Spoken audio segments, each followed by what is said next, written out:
Praise the Lord. Hallelujah. God is good. Amen. All the time. God is good. Okay, let's start the service with a prayer. Loving Heavenly Father, we thank you for this wonderful day, Master. We are on the last day of the month of February. And Lord, we thank you. You have protected us and guided us in the last 2 months, oh God. We thank you for everything, oh God. And Lord, especially we thank you for the season of the Passover, oh God. The great deliverance you have given to the people of Israel through the blood of the Passover lamb, oh Master. You are with us, O God. You are going to help us, O God. Yes, O Lord, through you, we are more than conquerors, O Master. And Lord, in your mighty name, we totally cover the place with the precious blood of Jesus Christ. All the oppression plans of the devil, we totally destroyed. And Lord, help us to enjoy your presence in this place, O God. And Lord, we promise to give you all the glory and honor. In Jesus' name we pray. Amen. Praise the Lord. Praise the Lord. Shall we all rise? Jesus Christ, I think upon your sacrifice. You became nothing, poured out to death. Many times I wonder at your gift of love. I'm in that place once again. I'm in that place once again. Once again I look upon the cross where you died. I'm humbled by your mercy and I'm broken inside. Once again I thank you. Once again I pour out my life.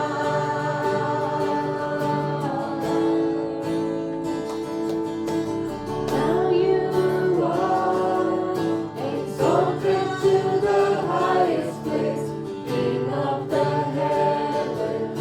The one day I'll bow, but for now I marvel at your saving grace. I'm full of praise once again. I'm full of praise once again. Once again I look upon the cross where you died. I'm humbled by your mercy and I'm broken inside. Once again I thank you. Once again I pour out my life.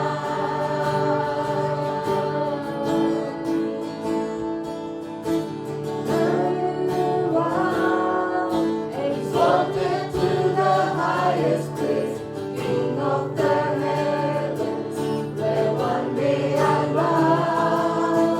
But for now, I marvel at your saving grace. I'm full of praise once again. I'm full of praise once again. Once again I look upon the cross where you died. I'm humbled by your mercy and I'm broken inside. Once again I thank you. Once again I pour out my life.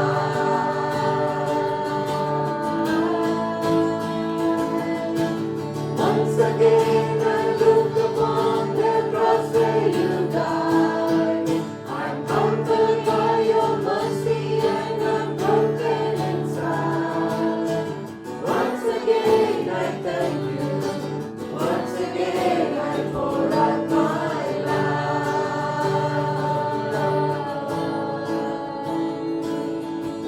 Once again I thank you.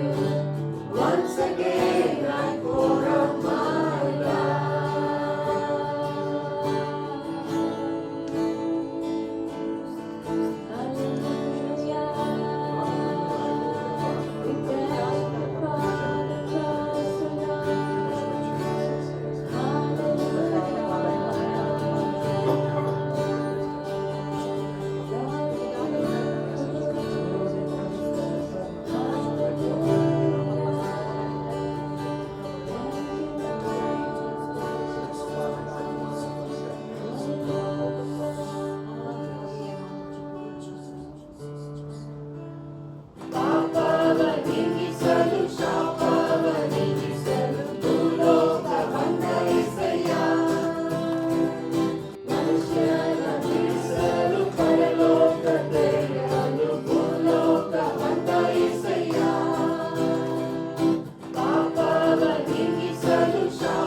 ಕೋಟೆಯೊಳಗೆ ನಾ ಬಂದಿರುವೆ, ನನಗೇನು ಭಯವಿಲ್ಲ. ಯಾವ ಕೇಡು ಬಳಿ ಬರದು. ಕೋಟೆಯೊಳಗೆ ನಾ ಬಂದಿರುವೆ, ನನಗೇನು ಭಯವಿಲ್ಲ. ಯಾವ ಕೇಡು ಬಳಿ ಬರದು. ಯೇಸುವಿನ ರಕ್ತ ನನ್ನ ಮೇಲೆ, ಸೈತಾನ ಬಳಿ ಬರದು. ಯೇಸುವಿನ ರಕ್ತ ನನ್ನ ಮೇಲೆ, ಸೈತಾನ ಬಳಿ ಬರದು. ಶಿಲುಬೆಯ ಮೇಲೆ ಬಲಿಯಾದ ಪಾಪವ ಜಯಿಸಿರುವ, ಶಿಲುಬೆಯ ಮೇಲೆ ಬಲಿಯಾದ ಪಾಪವ ಜಯಿಸಿರುವ, ಕೋಟೆಯೊಳಗೆ ನಾ ಬಂದಿರುವೆ, ನನಗೇನು ಭಯವಿಲ್ಲ. ಯಾವ ಕೇಡು ಬಳಿ ಬರದು. ಕೋಟೆಯೊಳಗೆ ನಾ ಬಂದಿರುವೆ, ನನಗೇನು ಭಯವಿಲ್ಲ. ಯಾವ ಕೇಡು ಬಳಿ ಬರದು. ಇದುವರೆಗೂ ನನ್ನ ಕಾದಿರುವ, ಮುಂದೆಯೂ ಕಾಯುವನು. ಇದುವರೆಗೂ ನನ್ನ ಕಾದಿರುವ, ಮುಂದೆಯೂ ಕಾಯುವನು. ಲೋಕದಲ್ಲಿ ಇರುವ ಅವನಿಗಿಂತ ಯೇಸು ಉನ್ನತನು. ಲೋಕದಲ್ಲಿ ಇರುವ ಅವನಿಗಿಂತ ಯೇಸು ಉನ್ನತನು. ಕೋಟೆಯೊಳಗೆ ನಾ ಬಂದಿರುವೆ, ನನಗೇನು ಭಯವಿಲ್ಲ. ಯಾವ ಕೇಡು ಬಳಿ ಬರದು. ಕೋಟೆಯೊಳಗೆ ನಾ ಬಂದಿರುವೆ, ನನಗೇನು ಭಯವಿಲ್ಲ. ಯಾವ ಕೇಡು ಬಳಿ ಬರದು. ಜೀವನಿ ಬೆಳಕು ರಕ್ಷಕನು, ಯಾರಿಗೆ ಅಂಜುವೆನು. ಜೀವನಿ ಬೆಳಕು ರಕ್ಷಕನು, ಯಾರಿಗೆ ಅಂಜುವೆನು. ಆತನೇ ಬಾಳಿನ ಬಲವಾದ, ಯಾರಿಗೆ ಭಯಪಡುವೆ. ಆತನೇ ಬಾಳಿನ ಬಲವಾದ, ಯಾರಿಗೆ ಭಯಪಡುವೆ. ಕೋಟೆಯೊಳಗೆ ನಾ ಬಂದಿರುವೆ, ನನಗೇನು ಭಯವಿಲ್ಲ. ಯಾವ ಕೇಡು ಬಳಿ ಬರದು. ಕೋಟೆಯೊಳಗೆ ನಾ ಬಂದಿರುವೆ, ನನಗೇನು ಭಯವಿಲ್ಲ. ಯಾವ ಕೇಡು ಬಳಿ ಬರದು. ಯೇಸುವಿನ ರಕ್ತ ನನ್ನ ಮೇಲೆ, ಸೈತಾನ ಬಳಿ ಬರದು. ಯೇಸುವಿನ ರಕ್ತ ನನ್ನ ಮೇಲೆ, ಸೈತಾನ ಬಳಿ ಬರದು. ಶಿಲುಬೆಯ ಮೇಲೆ ಬಲಿಯಾದ ಪಾಪವ ಜಯಿಸಿರುವ, ಶಿಲುಬೆಯ ಮೇಲೆ ಬಲಿಯಾದ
stand in the midst of a multitude of those from every tribe and tongue. We are your people, redeemed by your blood, rescued from death by your love. There are no words good enough to thank you. There are no words to express my praise, but I will lift up my voice and sing from my heart with all of my strength. Hallelujah, hallelujah, hallelujah to the Lamb. Hallelujah, hallelujah. By the blood of Christ we stand. Every tongue, every tribe, every people, every land, giving glory, giving honor, giving praise unto the Lamb. Hallelujah, hallelujah, hallelujah to the Lamb. Hallelujah, hallelujah. By the blood of Christ we stand. Every tongue, every tribe, every people, every land, giving glory, giving honor, giving praise unto the Lamb. Hallelujah, hallelujah, hallelujah to the Lamb. Hallelujah, hallelujah. By the blood of Christ we stand. Every tongue, every tribe, every people, every land, giving glory, giving honor, giving praise unto the Lamb of God. Giving praise unto the Lamb of God. Giving praise unto the Lamb of God. Hallelujah. We praise you, Lord.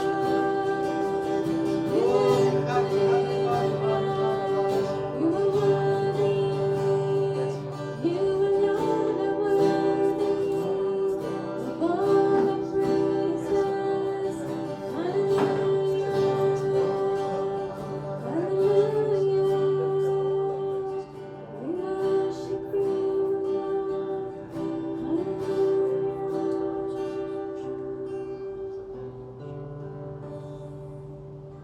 Loving Heavenly Father, thank you, Lord, for this wonderful time in your presence. Thank you, Lord, that we've all gathered here to praise and worship your wonderful name, Lord. Accept our praises and accept our worship, Lord. I commit the time of the word into your hands, Lord. Have your way in this place, Lord. Praise the Lord. Hallelujah. God is a good God. ದೇವರು ಒಳ್ಳೆಯವನಾಗಿದ್ದಾನೆ. And this week and the next week, we are going to talk about the power in the precious and the holy blood of Jesus Christ. ಈ ವಾರ ಹಾಗೂ ಮುಂದಿನ ವಾರದಲ್ಲಿ ನಾವು ಯೇಸು ಕ್ರಿಸ್ತನ ಅಮೂಲ್ಯವಾದ ರಕ್ತದಲ್ಲಿರುವ ಶಕ್ತಿ ಹಾಗೂ ಪರಿಶುದ್ಧತೆಯ ಕುರಿತಾಗಿ ಕೇಳಲಿದ್ದೇವೆ. So every Passover season, we see that. ಪ್ರತಿ ಪಸ್ಕದ ಸಮಯದಲ್ಲಿಯೂ ನಾವು ಈ ವಿಷಯದ ಕುರಿತಾಗಿ ಕೇಳುತ್ತಾ ಬಂದಿದ್ದೇವೆ. Now, why we are repeating every year? ಪ್ರತಿ ವರ್ಷವೂ ನಾವು ಯಾಕೆ ಇದನ್ನು ಮತ್ತೆ ಹೇಳುತ್ತೇವೆ? Because we tend to forget everything. ನಾವು ಅದನ್ನು ಮರೆತು ಬಿಡುವ ಕಾರಣದಿಂದಾಗಿ. So faith comes by hearing and hearing by the word of God. ದೇವರ ವಾಕ್ಯವನ್ನು ನಾವು ಪದೇ ಪದೇ ಕೇಳುವುದರಿಂದ ನಂಬಿಕೆ ಹುಟ್ಟುತ್ತದೆ. Amen. So that is why once again, we are going to see the power in the precious blood of Jesus Christ. ಆ ಕಾರಣದಿಂದಾಗಿ ನಾವು ಮತ್ತೆ ಯೇಸು ಕ್ರಿಸ್ತನ ಅಮೂಲ್ಯವಾದ ರಕ್ತದಲ್ಲಿರುವ ಶಕ್ತಿಯ ಕುರಿತಾಗಿಂದು ಕೇಳಲಿದ್ದೇವೆ. So on the cross of Calvary, Jesus said, "It is finished, it is completed." Calvary ಶಿಲುಬೆಯಲ್ಲಿ ಯೇಸು ಹೇಳಿದ್ದು ತೀರಿತು, ಎಲ್ಲವೂ ಮುಗಿಯಿತು ಎಂಬುದಾಗಿ. Amen. So he accomplished everything on the cross of Calvary for us. ಆತನು ನಮಗಾಗಿ ಕಲ್ವಾರಿ ಶಿಲುಬೆಯಲ್ಲಿ ಎಲ್ಲವನ್ನೂ ನೆರವೇರಿಸಿರುತ್ತಾನೆ. So if the Son of Man has set free, we are free indeed. ಮನುಷ್ಯ ಕುಮಾರನು ನಮ್ಮನ್ನು ಬಿಡುಗಡೆಗೊಳಿಸಿದ್ದಲ್ಲಿ ನಾವು ಬಿಡುಗಡೆ ಹೊಂದಿದವರೇ. So first of all, we'll see a very important question. ಮೊದಲಾಗಿ ಒಂದು ಮುಖ್ಯವಾದ ಪ್ರಶ್ನೆಯನ್ನು ನಿಮ್ಮೊಡನೆ ಕೇಳುತ್ತೇನೆ. What makes the blood of Jesus precious, holy than human blood or animal blood? ಯೇಸುವಿನ ರಕ್ತವನ್ನು ಮಾನವನ ರಕ್ತಕ್ಕಿಂತ ಇಲ್ಲವೇ ಪ್ರಾಣಿಯ ರಕ್ತಕ್ಕಿಂತ ಪರಿಶುದ್ಧವಾಗಿ ಮಾಡುವ ಸಂಗತಿ ಯಾವುದು? So another question is the same meaning with that. ಮತ್ತೊಂದು ಪ್ರಶ್ನೆ ಅದೇ ಅರ್ಥವಿರುವಂತಹದ್ದು. Why the virgin birth of Jesus Christ is very significant compared to human beings? ಮಾನವರೊಂದಿಗೆ ಹೋಲಿಸಿದಾಗ ಯೇಸು ಕ್ರಿಸ್ತನ ಕನ್ಯಾ ಜನನ ಯಾಕೆ ಮಹತ್ವವುಳ್ಳದ್ದಾಗಿದೆ? In fact, that virgin birth was prophesied by prophet Isaiah in the Old Testament. ಆ ಕನ್ಯಾ ಜನನದ ಕುರಿತಾಗಿ ಪ್ರವಾದಿಯಾದ ಏಷಾಯನು ಹಳೆ ಒಡಂಬಡಿಕೆಯಲ್ಲಿ ಪ್ರವಾದಿಸಿದ್ದನು. So why that is very important, that's what we are going to see now. ಅದು ಯಾಕೆ ನಮಗೆ ಬಹಳ ಮಹತ್ವವುಳ್ಳದ್ದಾಗಿದೆ ಎಂಬುದನ್ನು ನಾವೀಗ ನೋಡಲಿದ್ದೇವೆ. Leviticus chapter 17 verse 11 it says, life of the flesh is in the blood. ಯಾಜಕಕಾಂಡ 17 ವಚನ 11 ಹೀಗೆ ಹೇಳುತ್ತದೆ, ಪ್ರತಿ ದೇಹಿಗೂ ರಕ್ತವೇ ಪ್ರಾಣಾಧಾರ.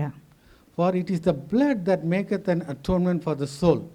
ಅಂತ ರಕ್ತವನ್ನು ಯಜ್ಞವೇದಿಗೆ ಅರಚಿ ದೋಷ ಪರಿಹಾರವನ್ನು ಮಾಡಲಾಗುತ್ತದೆ. So we can't get atonement through silver or gold.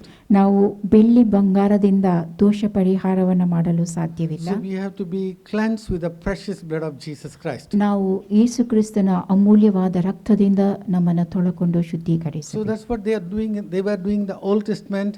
They were giving the sacrifice through the blood of the animals. ಹಳೆ ಒಡಂಬಡಿಕೆಯಲ್ಲಿ ಪ್ರಾಣಿಗಳ ರಕ್ತವನ್ನು ಯಜ್ಞವನ್ನು ಅರ್ಪಿಸಿ ಶುದ್ಧೀಕರಿಸಿಕೊಳ್ಳುತ್ತಿದ್ದರು. So the Leviticus says very clearly the blood has to be shed.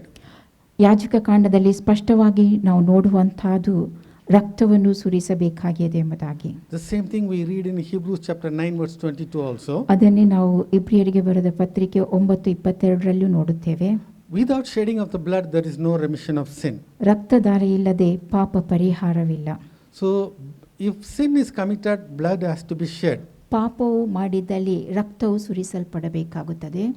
Now the blood of Jesus is different from the blood of Abel. ಹೇಬೇಲನ ರಕ್ತಕ್ಕಿಂತ ಯೇಸುವಿನ ರಕ್ತವು ಭಿನ್ನವಾದುದಾಗಿದೆ. Let us read Hebrews chapter 12 verse 24. ಇಬ್ರಿಯರಿಗೆ ಬರೆದ ಪತ್ರಿಕೆ 12 ವಚನ 24 ಓದುವ. You have come to Jesus, the one who mediates the new covenant between God and people, and to the sprinkled blood which speaks of forgiveness instead of crying out for vengeance like the blood of Abel. Amen. This blood of Jesus gives us the forgiveness of sins. ಯೇಸು ಕ್ರಿಸ್ತನ ರಕ್ತವು ನಮಗೆ ಪಾಪ ಕ್ಷಮಾಪಣೆಯನ್ನು ನೀಡುತ್ತದೆ. But the blood of Abel was crying out for vengeance. ಹೇಬೇಲನ ರಕ್ತವು ಮುಯಿ ತೀರಿಸುವುದಕ್ಕಾಗಿ ಮೊರೆಯಿಡುವಂತಹದ್ದಾಗಿದೆ. Amen. Hallelujah. So there is forgiveness in the precious blood of Jesus Christ. ಯೇಸು ಕ್ರಿಸ್ತನ ಅಮೂಲ್ಯವಾದ ರಕ್ತದಲ್ಲಿ ಪಾಪ ಕ್ಷಮಾಪಣೆ ಇದೆ. So the Old Testament, now we know that Adam committed sin. ಹಳೆ ಒಡಂಬಡಿಕೆಯಲ್ಲಿ ಆದಾಮನು ಪಾಪ ಮಾಡಿದ್ದನು ಎಂಬುದನ್ನು ನಾವು ತಿಳಿದವರಾಗಿದ್ದೇವೆ. So the blood flowing, it's from the human blood. The reproduction was happening because of the human blood. ಮಾನವನ ಉತ್ಪತ್ತಿಯಾಗುವಂತಹದ್ದು ಅದು ಮಾನವನ ರಕ್ತದಿಂದ. But we come to the New Testament. ಹೊಸ ಒಡಂಬಡಿಕೆಯ ಕಡೆಗೆ ನಾವು ಬರುವವರಾಗುತ್ತೇವೆ. One day angel Gabriel appeared before Mary. ಒಂದು ದಿನ ದೇವದೂತನಾದ ಗಾಬ್ರಿಯೇಲನು ಮರಿಯಳ ಮುಂದೆ ಕಾಣಿಸಿಕೊಂಡನು. So he talked to her about the birth of Jesus Christ. ಆತನು ಆಕೆಯೊಂದಿಗೆ ಯೇಸು ಕ್ರಿಸ್ತನ ಜನನದ ಕುರಿತಾಗಿ ಮಾತನಾಡಿದನು. Amen. Now something very important he said in Luke chapter 1 verse 35. ಆತನು ಹೇಳಿದ ಮುಖ್ಯ ಸಂಗತಿಯನ್ನು ನಾವು ಲೂಕ 1 ವಚನ 35 ನೋಡುತ್ತೇವೆ. And the angel answered and said unto her, The Holy Ghost shall come upon thee, and the power of the highest shall overshadow thee. Therefore also that holy thing which shall be born of thee shall be called the Son of God. So here we can see the blood has not come from the human being. ಇಲ್ಲಿ ನಾವು ನೋಡುವಂತಹದ್ದು ರಕ್ತವು ಮಾನವನಿಂದ ಬಂದದ್ದಲ್ಲ. So the conception has happened through the power of the Holy Spirit. ಪವಿತ್ರಾತ್ಮನ ಬಲದಿಂದ ಇಲ್ಲಿ ಆಕೆ ಧರಿಸುವಂತಹದನ್ನು ನೋಡುತ್ತೇವೆ. Amen. So that is why the blood of Jesus Christ is pure and holy. ಆ ಕಾರಣದಿಂದಾಗಿ ಯೇಸು ಕ್ರಿಸ್ತನ ರಕ್ತವು ಪರಿಶುದ್ಧವಾದದ್ದು, ಶುದ್ಧವಾದದ್ದು, ಪವಿತ್ರವಾದದ್ದು ಆಗಿದೆ. And Luke 1:37 it says, For with God nothing shall be impossible. ಲೂಕ 1:37 ಹೇಳುತ್ತದೆ, ದೇವರಿಗೆ ಅಸಾಧ್ಯವಾದುದು ಯಾವುದೂ ಇಲ್ಲ ಎಂಬುದಾಗಿ. So as we have seen, it was already prophesied in the Old Testament. ಇದು ಆಗಲೇ ಹಳೆ ಒಡಂಬಡಿಕೆಯಲ್ಲಿ ಪ್ರವಾದಿಸಿದ ವಿಷಯವಾಗಿದೆ. So let's read Isaiah chapter 7 verse 14. Yeshaya 7:14 ಓದುವ. Therefore the Lord himself shall give you a sign. Behold, a virgin shall conceive and bear a son, and shall call his name Emmanuel. Amen. So this is the prophecy which says that a virgin shall conceive. ಇಲ್ಲಿ ಕನ್ನಿಕೆಯು ಗರ್ಭಿಣಿಯಾಗಿ ಒಬ್ಬ ಮಗನನ್ನು ಹಡೆಯುವಳು ಎಂಬುದಾಗಿ ಪ್ರವಾದಿಸಲ್ಪಟ್ಟಿತು. So the blood for Jesus has come from God. It's not come from the human beings. ಯೇಸು ಕ್ರಿಸ್ತನಿಗೆ ಬಂದಂತ ರಕ್ತ ಅದು ದೇವರಿಂದ ಬಂದದ್ದಾಗಿದೆ, ಮಾನವರಿಂದ ಬಂದುದಲ್ಲ. Hallelujah. That is why, Kenneth Hagin made a very powerful statement like this. ಆ ಕಾರಣದಿಂದಾಗಿ ಕೆನೆತ್ ಹೇಗಿನ್ ಅವರು ಒಂದು ಬಲವಾದ ಹೇಳಿಕೆಯನ್ನ ಈ ರೀತಿಯಾಗಿ ಹೇಳಿರುತ್ತಾರೆ. Hunger makes food precious. ಹಸಿವು ಆಹಾರವನ್ನು ಅಮೂಲ್ಯಗೊಳಿಸುತ್ತದೆ. Thirst makes water precious. ಬಾಯಾರಿಕೆಯು ನೀರನ್ನು ಅಮೂಲ್ಯಗೊಳಿಸುತ್ತದೆ. Poverty makes riches precious. ಬಡತನವು ಐಶ್ವರ್ಯವನ್ನು ಅಮೂಲ್ಯಗೊಳಿಸುತ್ತದೆ. Sin makes the blood of Jesus Christ precious. ಪಾಪವು ಯೇಸು ಕ್ರಿಸ್ತನ ರಕ್ತವನ್ನು ಅಮೂಲ್ಯಗೊಳಿಸುತ್ತದೆ. Amen. Hallelujah. If somebody says, "Oh, I have committed blunders and so many things," yes, the blood is so precious for us. ಯಾವನಾದರೂ ನಾನು ಮಹಾ ತಪ್ಪು ಮಾಡಿದ್ದೇನೆ ಎಂಬುದಾಗಿ ಅನೇಕ ವಿಷಯಗಳ ಕುರಿತಾಗಿಯೂ ಹೇಳಿದಾಗಿಯೂ ಯೇಸು ಕ್ರಿಸ್ತನ ರಕ್ತವು ನಮಗೆ ಅಮೂಲ್ಯವಾಗಿರುತ್ತದೆ. So he was given 39 stripes. ಆತನಿಗೆ 39 ಕೊರಡೆ ಏಟನ್ನು ಕೊಡಲಾಗಿತ್ತು. He took the most cruel death upon the earth. ಆತನಿಗೆ ಭಯಂಕರವಾದ ಮರಣವನ್ನು ಈ ಲೋಕದಲ್ಲಿ ನೀಡಲಾಗಿತ್ತು. And that is why he has given his precious blood for us. ಆ ಕಾರಣದಿಂದಾಗಿ ಆತನು ತನ್ನ ಅಮೂಲ್ಯವಾದ ರಕ್ತವನ್ನು ನಮಗಾಗಿ ಕೊಟ್ಟಿರುತ್ತಾನೆ. Right. I'm going to talk about 8 points totally about the power and the precious and the holy blood of Jesus Christ. ಯೇಸು ಕ್ರಿಸ್ತನ ಅಮೂಲ್ಯವಾದ ಹಾಗೂ ಪರಿಶುದ್ಧವಾದ ರಕ್ತದಲ್ಲಿರುವ ಬಲದ ಕುರಿತಾಗಿ 8 ವಿಷಯಗಳನ್ನು ನಾನು ನಿಮಗೆ ತಿಳಿಸಲಿದ್ದೇನೆ. So 4 points we'll discuss this week and the remaining for the next week. 4 ವಿಷಯಗಳನ್ನು ನಾವು ಈ ವಾರದಲ್ಲಿ ಕೇಳಲಿದ್ದೇವೆ, ಉಳಿದ 4 ವಿಷಯಗಳನ್ನು ಮುಂದಿನ ವಾರದಲ್ಲಿ ಕೇಳಲಿದ್ದೇವೆ. The first thing, redemption through the blood of Jesus Christ. ಮೊದಲ ಸಂಗತಿ ಯೇಸು ಕ್ರಿಸ್ತನ ರಕ್ತದ ಮೂಲಕ ಬಿಡುಗಡೆ. That is, once upon a time we were slaves. ಒಂದು ಬಾರಿ ನಾವು ದಾಸತ್ವದಲ್ಲಿದ್ದವರು, ಗುಲಾಮರಾಗಿದ್ದೆವು. So Jesus set us free. ಯೇಸು ಕ್ರಿಸ್ತನು ನಮ್ಮನ್ನು ಬಿಡುಗಡೆಗೊಳಿಸಿದನು. We have freedom in Jesus Christ. ಯೇಸು ಕ್ರಿಸ್ತನಲ್ಲಿ ನಮಗೆ ಬಿಡುಗಡೆ ಇದೆ, ಸ್ವಾತಂತ್ರ್ಯವಿದೆ. In other words, all the sins what we have committed, they were all forgiven to us. ಇನ್ನೊಂದು ಮಾತಿನಲ್ಲಿ ಹೇಳುವುದಾದರೆ ಈವರೆಗೆ ನಾವು ಮಾಡಿದ ಎಲ್ಲಾ ತಪ್ಪುಗಳಲ್ಲಿ ನಮಗೆ ಕ್ಷಮಾಪಣೆಯು ದೊರಕಿರುತ್ತದೆ. Number 2, reconciliation through the blood of Jesus Christ. ಎರಡನೇದಾಗಿ ಯೇಸು ಕ್ರಿಸ್ತನ ರಕ್ತದ ಮೂಲಕ ಸಮಾಧಾನ. So we were sinners and that's why we were enemies of God. ನಾವು ಪಾಪಿಗಳಾಗಿದ್ದೆವು, ಆ ಕಾರಣದಿಂದ ದೇವರಿಗೆ ವೈರಿಗಳಾಗಿದ್ದೆವು. But Jesus Christ is the Prince of Peace. ಆದರೆ ಯೇಸು ಕ್ರಿಸ್ತನು ಸಮಾಧಾನದ ಪ್ರಭುವಾಗಿದ್ದಾನೆ. So by his blood he has reconciled us to us, to him. ಆತನ ರಕ್ತದ ಮೂಲಕವಾಗಿ ಆತನು ದೇವರೊಡನೆ ನಮಗೆ ಸಮಾಧಾನ ಪಡಿಸಿರುತ್ತಾನೆ.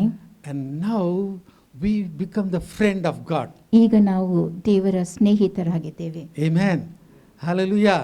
Everybody say, I am a friend of Jesus Christ. Once again. Hallelujah.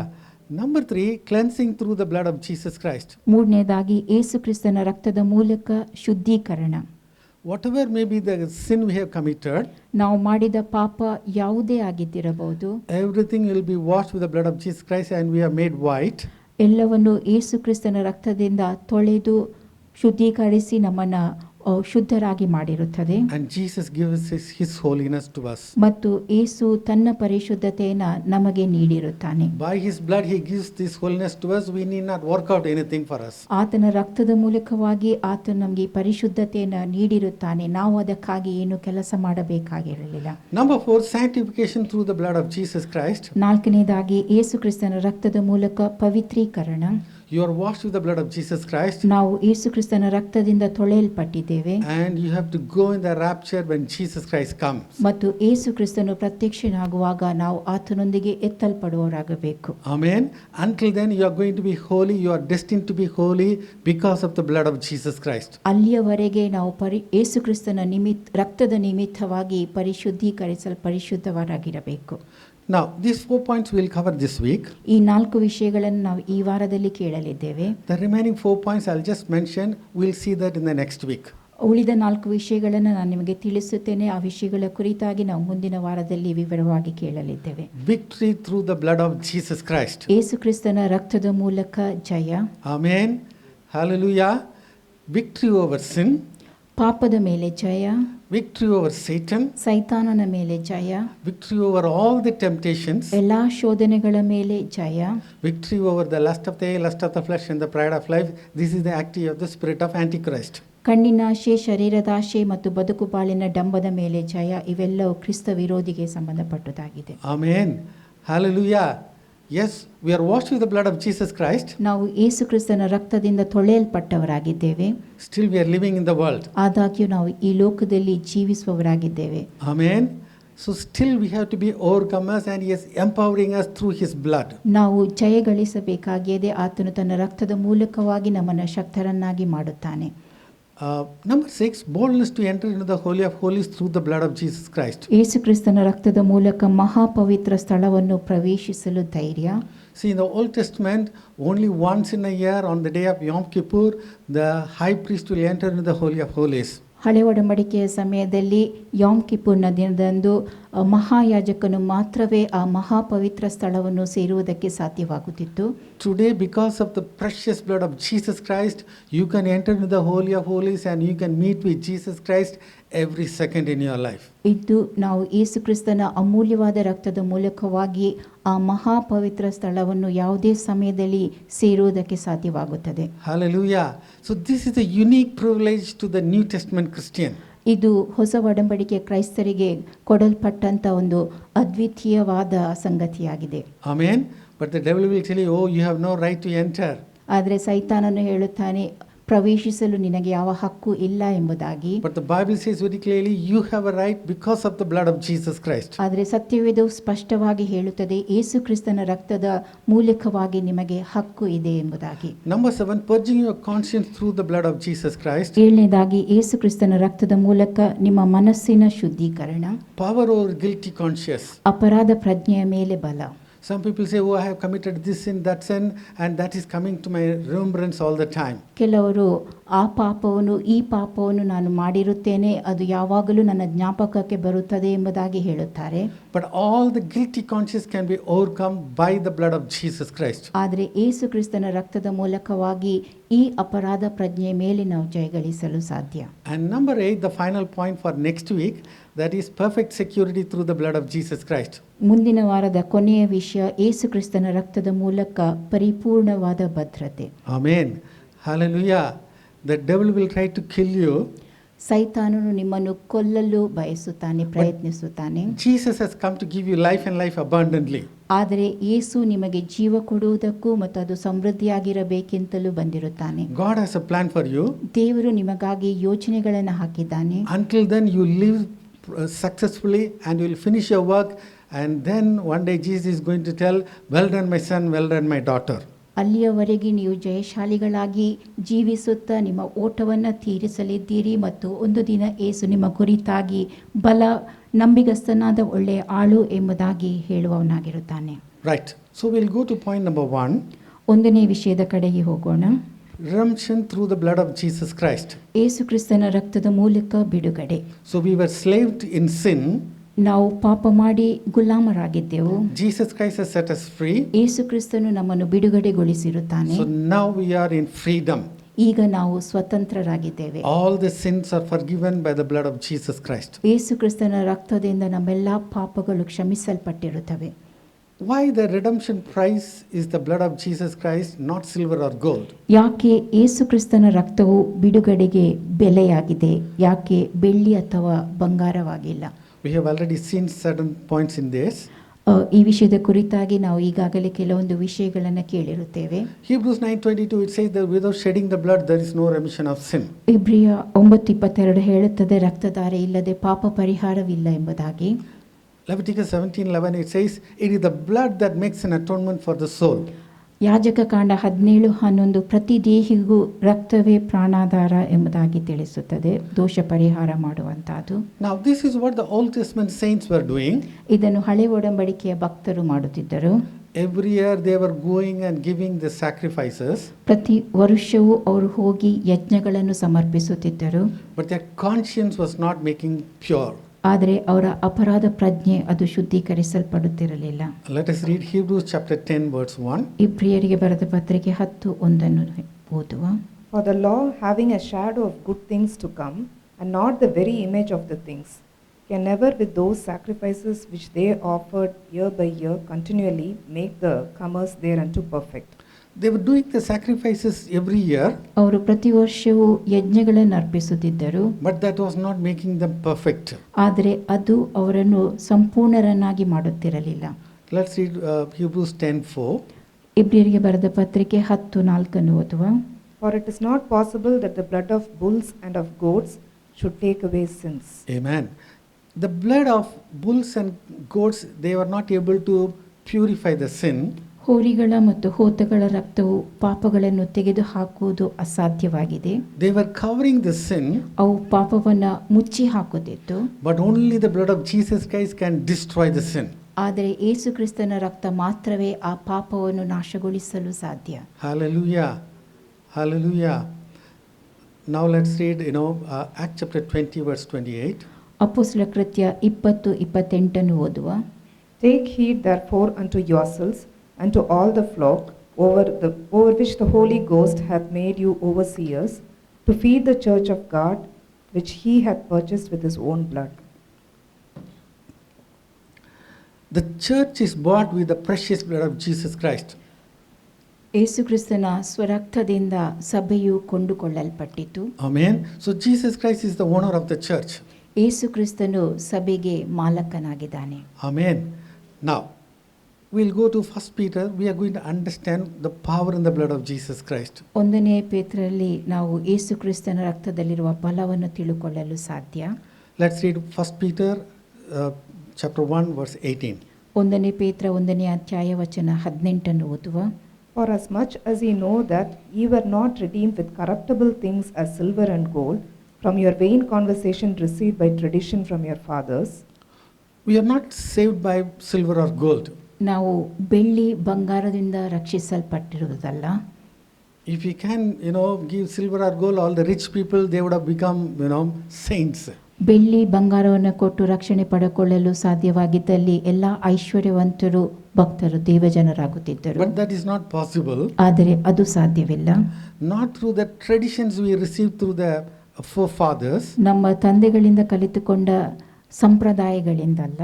Peter says very clearly it is by the blood of Jesus Christ. ಪೇತ್ರನು ಸ್ಪಷ್ಟವಾಗಿ 1 ಪೇತ್ರ 1:19 ಹೇಳುವಂತಹದ್ದು ಅದು ಯೇಸು ಕ್ರಿಸ್ತನ ರಕ್ತದ ಮೂಲಕವಾಗಿ ಎಂಬುದಾಗಿ. Let us read that. 1 Peter 1:19. 1 ಪೇತ್ರ 1:19. But with the precious blood of Christ, as of a lamb without blemish and without spot.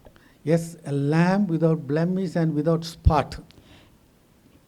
ಯಾವ ನಿಷ್ಕಳಂಕವಾದ ಪೂರ್ಣಾಂಗವಾದ ಕುರಿಮರಿಯ ರಕ್ತದಿಂದಲೇ. Already we have seen, the blood of Jesus has not come through the human generation. ಈಗಾಗಲೇ ನೋಡಿದೆವು ಯೇಸು ಕ್ರಿಸ್ತನ ರಕ್ತವು ಮಾನವರಿಂದ ಬಂದುದಲ್ಲ ಎಂಬುದಾಗಿ. The angel Gabriel told, Mary that, the Holy Spirit is going to come upon her and she is going to have the holy seed in her. ಪವಿತ್ರಾತ್ಮನು ದೇವದೂತನಾದ ಗಾಬ್ರಿಯೇಲನು ಮರಿಯಳಿಗೆ ತಿಳಿಸಿದ ಸಂಗತಿ, ಪವಿತ್ರಾತ್ಮನು ಮರಿಯಳ ಮೇಲೆ ಇಳಿದು ಬರುವನು, ಆಕೆಯಿಂದ ಬರುವಂತಹದ್ದು ಪವಿತ್ರ ಸಂತತಿ ಎಂಬುದಾಗಿ. Amen. Hallelujah. So we are delivered, we are redeemed through the precious blood of Jesus Christ. ನಾವು ಯೇಸು ಕ್ರಿಸ್ತನ ಅಮೂಲ್ಯವಾದ ರಕ್ತದಿಂದ ಬಿಡುಗಡೆ ಹೊಂದಿದವರಾಗಿದ್ದೇವೆ. Amen. Hallelujah. So please say, I am redeemed by the precious blood of Jesus Christ. I am redeemed by the precious blood of Jesus Christ. Once again, a bit louder. I am redeemed by the precious blood of Jesus Christ. Right. Hallelujah. Now we are coming to a very important scripture. ನಾವೀಗ ಮುಖ್ಯವಾದ ವಾಕ್ಯದ ಕಡೆಗೆ ಬರಲಿದ್ದೇವೆ. Colossians chapter 1 verses 13 and 14. ಕೊಲೊಸ್ಸೆಯವರಿಗೆ ಬರೆದ ಪತ್ರಿಕೆ 1ನೇ ಅಧ್ಯಾಯ ವಚನ 13 ಹಾಗೂ 14. Who hath delivered us from the power of darkness and hath translated us into the kingdom of his dear Son, in whom we have redemption through his blood, even the forgiveness of sins. Amen. Verse 14 it says, redemption through the blood, forgiveness through the blood. ವಚನ 14 ಹೀಗೆ ಹೇಳುತ್ತದೆ, ಆತನ ರಕ್ತದ ಮೂಲಕ ನಮಗೆ ವಿಮೋಚನೆಯು ಪಾಪ ಪರಿಹಾರವು ಉಂಟಾಯಿತು ಎಂಬುದಾಗಿ. Verse 13 it says, ವಚನ 13 ಹೀಗೆ ಹೇಳುತ್ತದೆ, Jesus Christ has delivered us from the power of darkness. ಯೇಸು ಕ್ರಿಸ್ತನು ನಮ್ಮನ್ನು ಅಂಧಕಾರದ ಶಕ್ತಿಯಿಂದ ಬಿಡಿಸಿದನು. Amen. Hallelujah. by the blood of Jesus Christ, you are delivered from all the powers of darkness. ಯೇಸು ಕ್ರಿಸ್ತನ ರಕ್ತದ ಮೂಲಕವಾಗಿ ನಾವು ಎಲ್ಲ ಅಂಧಕಾರದ ಶಕ್ತಿಯಿಂದ ಬಿಡುಗಡೆ ಹೊಂದಿದವರಾಗಿದ್ದೇವೆ. Because you are covered with the blood of Jesus Christ, ನಾವು ಯೇಸು ಕ್ರಿಸ್ತನ ರಕ್ತದಿಂದ ಮುಚ್ಚಲ್ಪಟ್ಟಿರುವ ಕಾರಣ no witchcraft has any power over you. ಯಾವ ಮಾಟ ಮಂತ್ರಗಳು ನಮ್ಮ ಮೇಲೆ ತನ್ನ ಬಲವನ್ನು ಹೇರಲು ಸಾಧ್ಯವಿಲ್ಲ. Amen. You need not even worry that somebody is going to put witchcraft over me. ನನ್ನ ಮೇಲೆ ಯಾರೋ ಮಾಟ ಮಂತ್ರ ಮಾಡುತ್ತಾರೆ ಎಂಬುದಾಗಿ ನೀವು ಚಿಂತಿಸುವ ಅಗತ್ಯವೂ ಇಲ್ಲ. Amen. So they may put, it will come and repulse and it will go and hit them again. ಅವರು ಹಾಗೆ ಮಾಡಿದಲ್ಲಿ ಅದು ಅವರಿಗೆ ಹಿಂತಿರುಗಿ ಹೋಗಿ ಅವರ ಮೇಲೆ ತಟ್ಟುವಂತದ್ದಾಗಿರುತ್ತದೆ. Amen. Because you are covered with the precious blood of Jesus Christ. ಕಾರಣ ನೀವು ಯೇಸು ಕ್ರಿಸ್ತನ ಅಮೂಲ್ಯವಾದ ರಕ್ತದಿಂದ ಹೊದಿಸಲ್ಪಟ್ಟಿರುವ ನಿಮಿತ್ತ. Amen. So all the schemes and cunningness of the devil, you have been delivered by the blood of Jesus Christ. ಯೇಸು ಕ್ರಿಸ್ತನ ರಕ್ತದ ಮೂಲಕವಾಗಿ ಸೈತಾನನ ಎಲ್ಲ ಯೋಚನೆ ಕುಯುಕ್ತಿಯ ಕೆಲಸ ಕಾರ್ಯಗಳಿಂದ ನೀವು ವಿಮೋಚಿಸಲ್ಪಟ್ಟವರಾಗಿದ್ದೀರಿ. Amen. Hallelujah. Hallelujah. So the important point is that Jesus Christ has delivered you from the power of darkness. ಮುಖ್ಯ ವಿಷಯ ಅಂಧಕಾರದ ಶಕ್ತಿಯಿಂದ ಯೇಸು ಕ್ರಿಸ್ತನು ನಿಮ್ಮನ್ನು ಬಿಡುಗಡೆಗೊಳಿಸಿರುವಂತಹದ್ದು. Amen. Hallelujah. But the devil will come and say, no, you have to do a 40 days fasting for that. ಆದರೆ ಸೈತಾನನು ಬಂದು ಹೇಳುತ್ತಾನೆ, ನೀನು ಅದಕ್ಕಾಗಿ 40 ದಿನ ಉಪವಾಸ ಮಾಡಬೇಕೆಂಬುದಾಗಿ. No need for that, because the Bible says that you have been already delivered. ಅದರ ಅಗತ್ಯವಿಲ್ಲ. ಸತ್ಯವೇದವು ಹೇಳುತ್ತದೆ ಆತನು ಈಗಾಗಲೇ ನಿಮ್ಮನ್ನು ಬಿಡುಗಡೆಗೊಳಿಸಿದ್ದಾನೆ ಎಂಬುದಾಗಿ. Amen. So please say, I am delivered from the power of darkness. Once again. Amen. Hallelujah. Praise the Lord. Now the devil has to be afraid of you. ಈಗ ಸೈತಾನನು ನಿಮ್ಮ ಕುರಿತಾಗಿ ಭಯಪಡಬೇಕು. Amen. Praise the Lord. So we have been delivered by the power in the blood of Jesus Christ. ಯೇಸು ಕ್ರಿಸ್ತನ ರಕ್ತದಲ್ಲಿರುವ ಬಲದ ಮೂಲಕವಾಗಿ ನಾವು ಬಿಡುಗಡೆ ಹೊಂದಿದವರಾಗಿದ್ದೇವೆ. So we have been rescued from the kingdom of darkness. ನಾವು ಕತ್ತಲ ರಾಜ್ಯದಿಂದ ರಕ್ಷಿಸಲ್ಪಟ್ಟವರಾಗಿದ್ದೇವೆ. And who has made us free from the power of evil. ದುಷ್ಟ ಶಕ್ತಿಯಿಂದ ನಮ್ಮನ್ನು ಆತನು ಬಿಡುಗಡೆಗೊಳಿಸಿದ್ದಾನೆ. So the important point is that you have to keep believing the word of God. ಮುಖ್ಯ ವಿಷಯ ನಾವು ದೇವರ ವಾಕ್ಯವನ್ನು ನಂಬುತ್ತಲೇ ಇರಬೇಕು. The Message Bible says God rescued us from the dead and alive and the dark dungeons. Message ಭಾಷಾಂತರ ಹೀಗೆ ಹೇಳುತ್ತದೆ, ಕೊನೆಗೊಳ್ಳುವ ಕವಲು ದಾರಿಗಳಿಂದ ಹಾಗೂ ಕತ್ತಲ ಕೋಣೆಯೊಳಗಿಂದ ದೇವರು ನಮ್ಮನ್ನು ರಕ್ಷಿಸಿದ್ದಾನೆ ಎಂಬುದಾಗಿ. Any cunning plan, whatever the devil is trying to plan against us, we are already free in Jesus' name. ಸೈತಾನನು ಯಾವ ಕುಯುಕ್ತಿಯ ಯೋಜನೆಗಳನ್ನು ನಮ್ಮ ವಿರುದ್ಧವಾಗಿ ಹಾಕಿಕೊಂಡಿದ್ದಾನೋ ಅವೆಲ್ಲವುಗಳಿಂದ ನಾವು ಈಗಾಗಲೇ ಬಿಡುಗಡೆ ಹೊಂದಿದವರಾಗಿದ್ದೇವೆ. Amen. Hallelujah. Not a small deliverance, and God has given us the eternal redemption for us. ಅದು ಒಂದು ಸಣ್ಣ ಬಿಡುಗಡೆಯಲ್ಲ, ಆತನು ನಿತ್ಯ ವಿಮೋಚನೆಯನ್ನು ನಮಗಾಗಿ ಸಿದ್ಧ ಮಾಡಿದ್ದಾನೆ. Let's read Hebrews 9:12. ಇಬ್ರಿಯರಿಗೆ ಬರೆದ ಪತ್ರಿಕೆ 9:12 ನಾವು ಓದುವ. Neither by the blood of goats and calves, but by his own blood he entered in once into the holy place, having obtained eternal redemption for us. He obtained eternal redemption for us. ನಮಗೋಸ್ಕರ ಆತನು ನಿತ್ಯ ವಿಮೋಚನೆಯನ್ನು ಸಂಪಾದಿಸಿಕೊಂಡನು. Once and for all, Jesus has obtained the eternal redemption for us. ಒಂದೇ ಸಾರಿ ಆತನು ನಮಗೋಸ್ಕರ ನಿತ್ಯ ವಿಮೋಚನೆಯನ್ನು ಸಂಪಾದಿಸಿಕೊಂಡನು. Amen. So the redemption is forever and ever. ಆ ಬಿಡುಗಡೆ ವಿಮೋಚನೆ ಅದು ನಿತ್ಯವೂ ಇರುವಂತಹದ್ದಾಗಿದೆ. So we have to believe the word of God. ಆ ಕಾರಣದಿಂದಾಗಿ ನಾವು ದೇವರ ವಾಕ್ಯವನ್ನು ನಂಬುವವರಾಗಿರಬೇಕು. Amen. Let us read the other two versions, Message and the BBB version. Message ಭಾಷಾಂತರ ಹಾಗೂ ಬಿಬಿ ಭಾಷಾಂತರವನ್ನು ನೋಡುವ. He also bypassed the sacrifices consisting of goat and calf blood, instead using his own blood as the price to set us free once and for all, and has gone once and forever into the holy place, having got eternal salvation, not through the blood of goats and young oxen, but through his blood. Through his blood. So set us free once and for all. ಒಂದೇ ಸಾರಿ ನಮ್ಮನ್ನು ಆತನು ವಿಮೋಚಿಸಿದನು. Hallelujah. So that is why Jesus said very importantly on the cross of Calvary, Father, forgive them, for they do not know what they do. ಆ ಕಾರಣದಿಂದಾಗಿ ಯೇಸು ಕ್ರಿಸ್ತನು Calvary ಶಿಲುಬೆಯಲ್ಲಿ ಹೇಳಿದ್ದು, ತಂದೆಯೇ ಅವರನ್ನು ಕ್ಷಮಿಸು, ತಾವೇನು ಮಾಡುತ್ತೇವೆ ಎಂಬುದನ್ನು ಅವರು ಅರಿಯರು ಎಂಬುದಾಗಿ. So Jesus Christ has accomplished the work of redemption on the cross of Calvary. ವಿಮೋಚನೆಯ ಕಾರ್ಯವನ್ನು ಕಲ್ವಾರಿ ಶಿಲುಬೆಯಲ್ಲಿ ಯೇಸು ಕ್ರಿಸ್ತನು ಈಗಾಗಲೇ ನೆರವೇರಿಸಿರುತ್ತಾನೆ. Amen. So we have to do three things. ನಾವು 3 ಸಂಗತಿಗಳನ್ನು ಮಾಡಬೇಕು. Accept your forgiveness. ನಮ್ಮ ಕ್ಷಮಾಪಣೆಯನ್ನು ನಾವು ಸ್ವೀಕರಿಸಿಕೊಳ್ಳಬೇಕು. Amen. So he was given 39 stripes.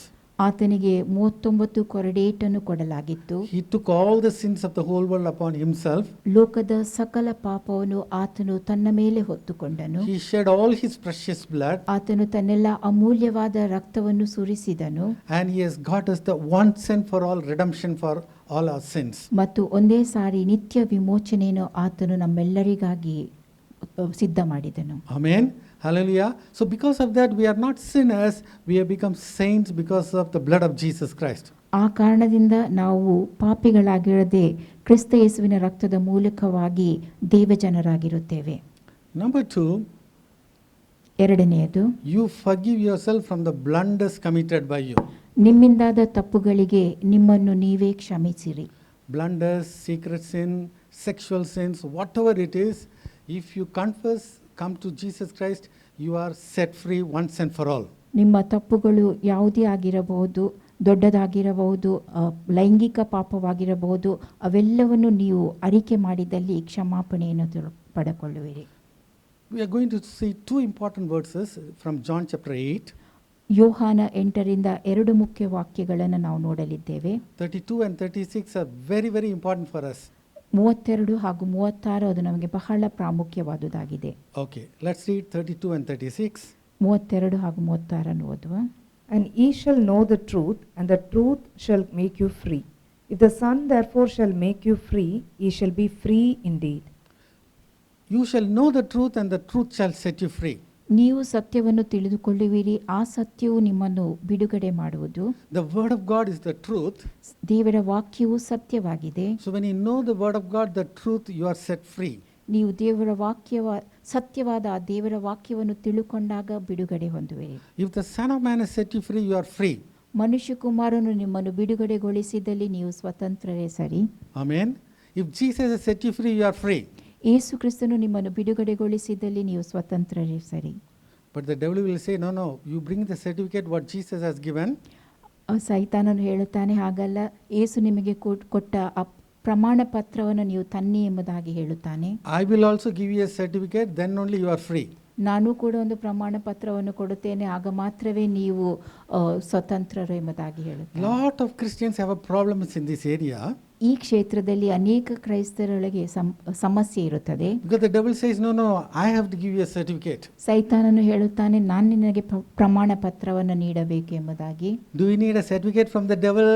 ನಮಗೆ ಸೈತಾನನಿಂದ ದೊರಕುವ ಆ ಪ್ರಮಾಣ ಪತ್ರ ಬೇಕಾಗಿದೆಯೋ? No. ಇಲ್ಲ. If the Son of Man has set you free, you are free indeed. ಮನುಷ್ಯ ಕುಮಾರನು ನಿಮ್ಮನ್ನು ಬಿಡುಗಡೆಗೊಳಿಸಿದಲ್ಲಿ ನೀವು ಬಿಡುಗಡೆಗೊಂಡವರೇ ಆಗಿದ್ದೀರಿ. But sometimes the devil says, no, you bring the certificate what Jesus has given, I will give an endorsement in that. ಕೆಲವೊಮ್ಮೆ ಸೈತಾನನು ಹೇಳುತ್ತಾನೆ, ಯೇಸು ಕ್ರಿಸ್ತನು ಕೊಟ್ಟಂಥ ಪ್ರಮಾಣ ಪತ್ರವನ್ನು ನೀವು ತೆಗೆದುಕೊಂಡು ಬನ್ನಿರಿ, ನಾನು ಅದನ್ನು ಪ್ರಾಮಾಣೀಕರಿಸುತ್ತೇನೆ ಎಂಬುದಾಗಿ. Do you need an endorsement from the devil? ಸೈತಾನನಿಂದ ದೊರಕುವಂಥ ಆ ಪ್ರಾಮಾಣೀಕರಣ ನಿಮಗೆ ಬೇಕು? No. ಇಲ್ಲ. Amen. So what the word says is final. ವಾಕ್ಯ ಏನು ಹೇಳುತ್ತದೋ ಅದೇ ಕೊನೆಯದು.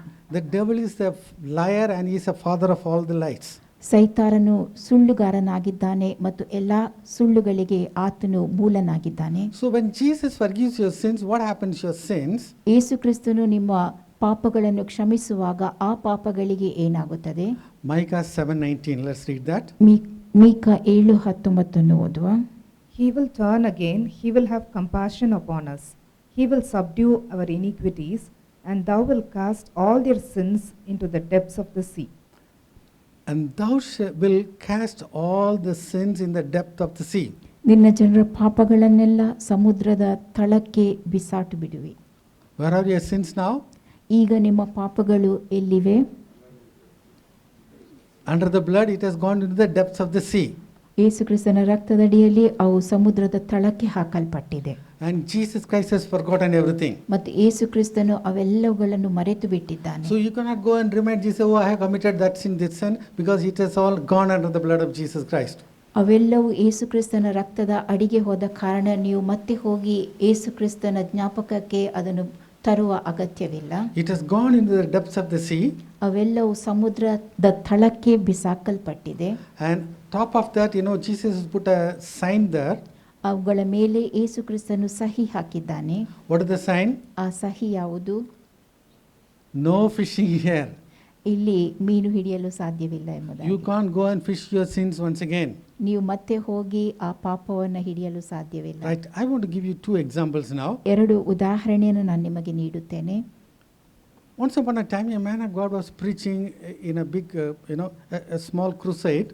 ಒಂದು ಸಣ್ಣ ಕ್ರೂಸೇಡ್ನಲ್ಲಿ ಒಬ್ಬ ದೇವಸೇವಕರು ಮಾತನಾಡುತ್ತಾ ಇದ್ದರು. It was a hilly area. ಅದು ಒಂದು ಗುಡ್ಡಗಳಿರುವ ಜಾಗವಾಗಿತ್ತು. And when he preached, people accepted Jesus Christ. ಅವರು ಬೋಧಿಸುತ್ತಿದ್ದ ವೇಳೆಯಲ್ಲಿ ಜನರು ಯೇಸು ಕ್ರಿಸ್ತನನ್ನು ಸ್ವೀಕರಿಸಿಕೊಂಡರು. Then one man came. ಒಬ್ಬ ವ್ಯಕ್ತಿ ಅಲ್ಲಿಗೆ ಬಂದನು. He said, "Can you come with me? I have to talk to you a lot of things." ನೀನು ನನ್ನೊಂದಿಗೆ ಬರುತ್ತೀಯೋ, ಅನೇಕ ವಿಷಯಗಳ ಕುರಿತಾಗಿ ನಾನು ನಿನ್ನೊಂದಿಗೆ ಮಾತನಾಡಬೇಕು ಎಂದು ಹೇಳಿದನು. So he said, "No, come to my house. I will discuss everything with you."